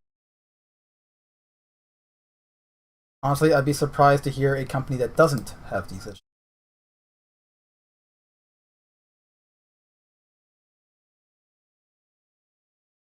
The Washington Post reports the complaint was filed by a former Activision Blizzard and Apple employee who applied for a job at Epic towards the end of 2021. labor complaint has been filed with the National Labor Relations Board against Epic Games, accusing the firm of using to hire someone due to their efforts advocating workers' rights. After 4 rounds of interviews, sent request for outside activity. He was sent a request for outside activity form, asked her to disclose any efforts you take outside of work that may overlap with your potential role at Epic. In her response, she mentions she had been advising members of Apple Together labor and testifying before the federal government regarding her fair labor practices. 2 days later, Epic informed her it chose to give her role to another candidate. The applicant believed it was due to her advocacy work, telling the Post, "I now really distrust the industry at large and feel like my voice, along with the voice of others in the workplace, liability rather than an important part of making workplaces," which is probably true, given what the complainant has already filed similar charges with the National Labor Relations Board against Mozilla and 3 open charges against Apple, including one for retaliation against workers and creating a hostile work environment, which led her to leave the company back in November. Last year, she shared her story of sexual harassment during her tenure at Blizzard. Epic Games spokesperson Alika Lux confirmed to the Post that the interview for her role at the firm, that the request for outside activity form was received for a hiring decision that had been made, and that her advocacy work was already known early on in the process. I wonder if it was just we don't want a high profile person in the company, or like someone who's really, or they don't want to hire someone who knows if she sees something, she's going to report it, and then we're going to be in trouble, which is probably the. Yeah, I don't know. Because they're trying to head off trouble at the past here, because I'm sure Epic Games, a company that's, I wouldn't say majority because it's like 40 or 41%, but a large portion of the company is owned by China. I can't imagine that they're not any mistreatment, legal activities regarding their employees. I can't imagine that they're being legal with their treating them well. So yeah, just more of the same. But at least, again, more lights shining on it, so hopefully it gets solved and people justice. Yeah. That's really it. I don't have any other topics. Mostly just the Star Citizen stuff, because 3.17 went live. Right. But I really don't have anything to add on top of that.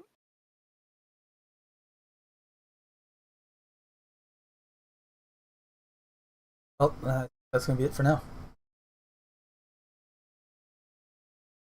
All right.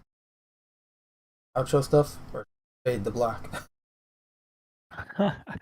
Yeah, I don't know. It's you have control of the vehicle. Yes, I do. The question is, should I? A question for another day.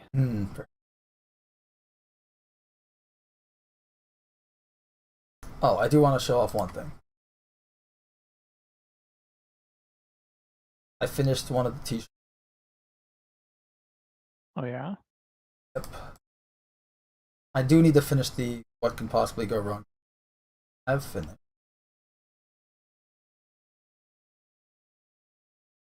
Because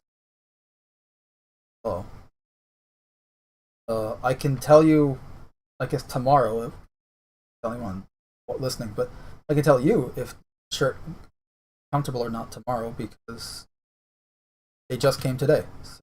So, samples just came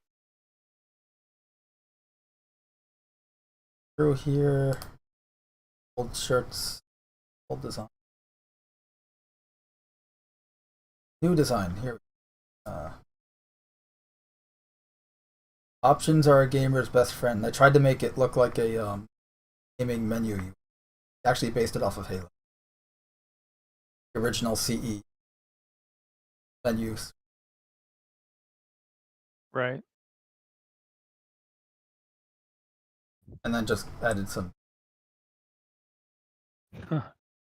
Something I noticed is like you don't want to put too much stuff on the t-shirt because then it just becomes a giant stiff thing of paint. Yeah. So it's not so much like the artwork that you have to worry about, it's how much is going to be painted on the shirt. Right.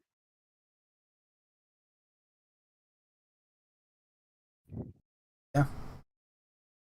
Even on a mug.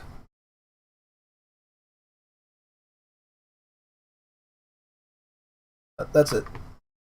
Links for everything is in the description as well. Including our other channels. Data's personal channel if you want to watch the racing stuff again. We'll probably put it on this channel as well. That people get here.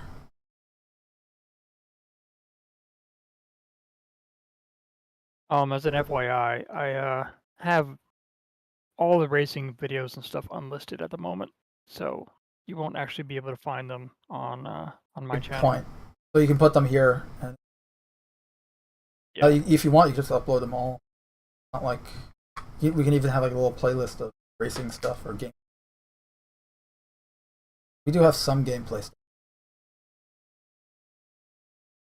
especially if we're gonna do that series. I mean, series too.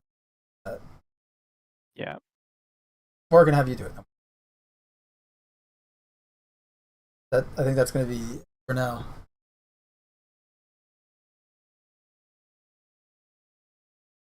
All right. Goodbye, Internet. Till next week. Same bet time, same bet channel.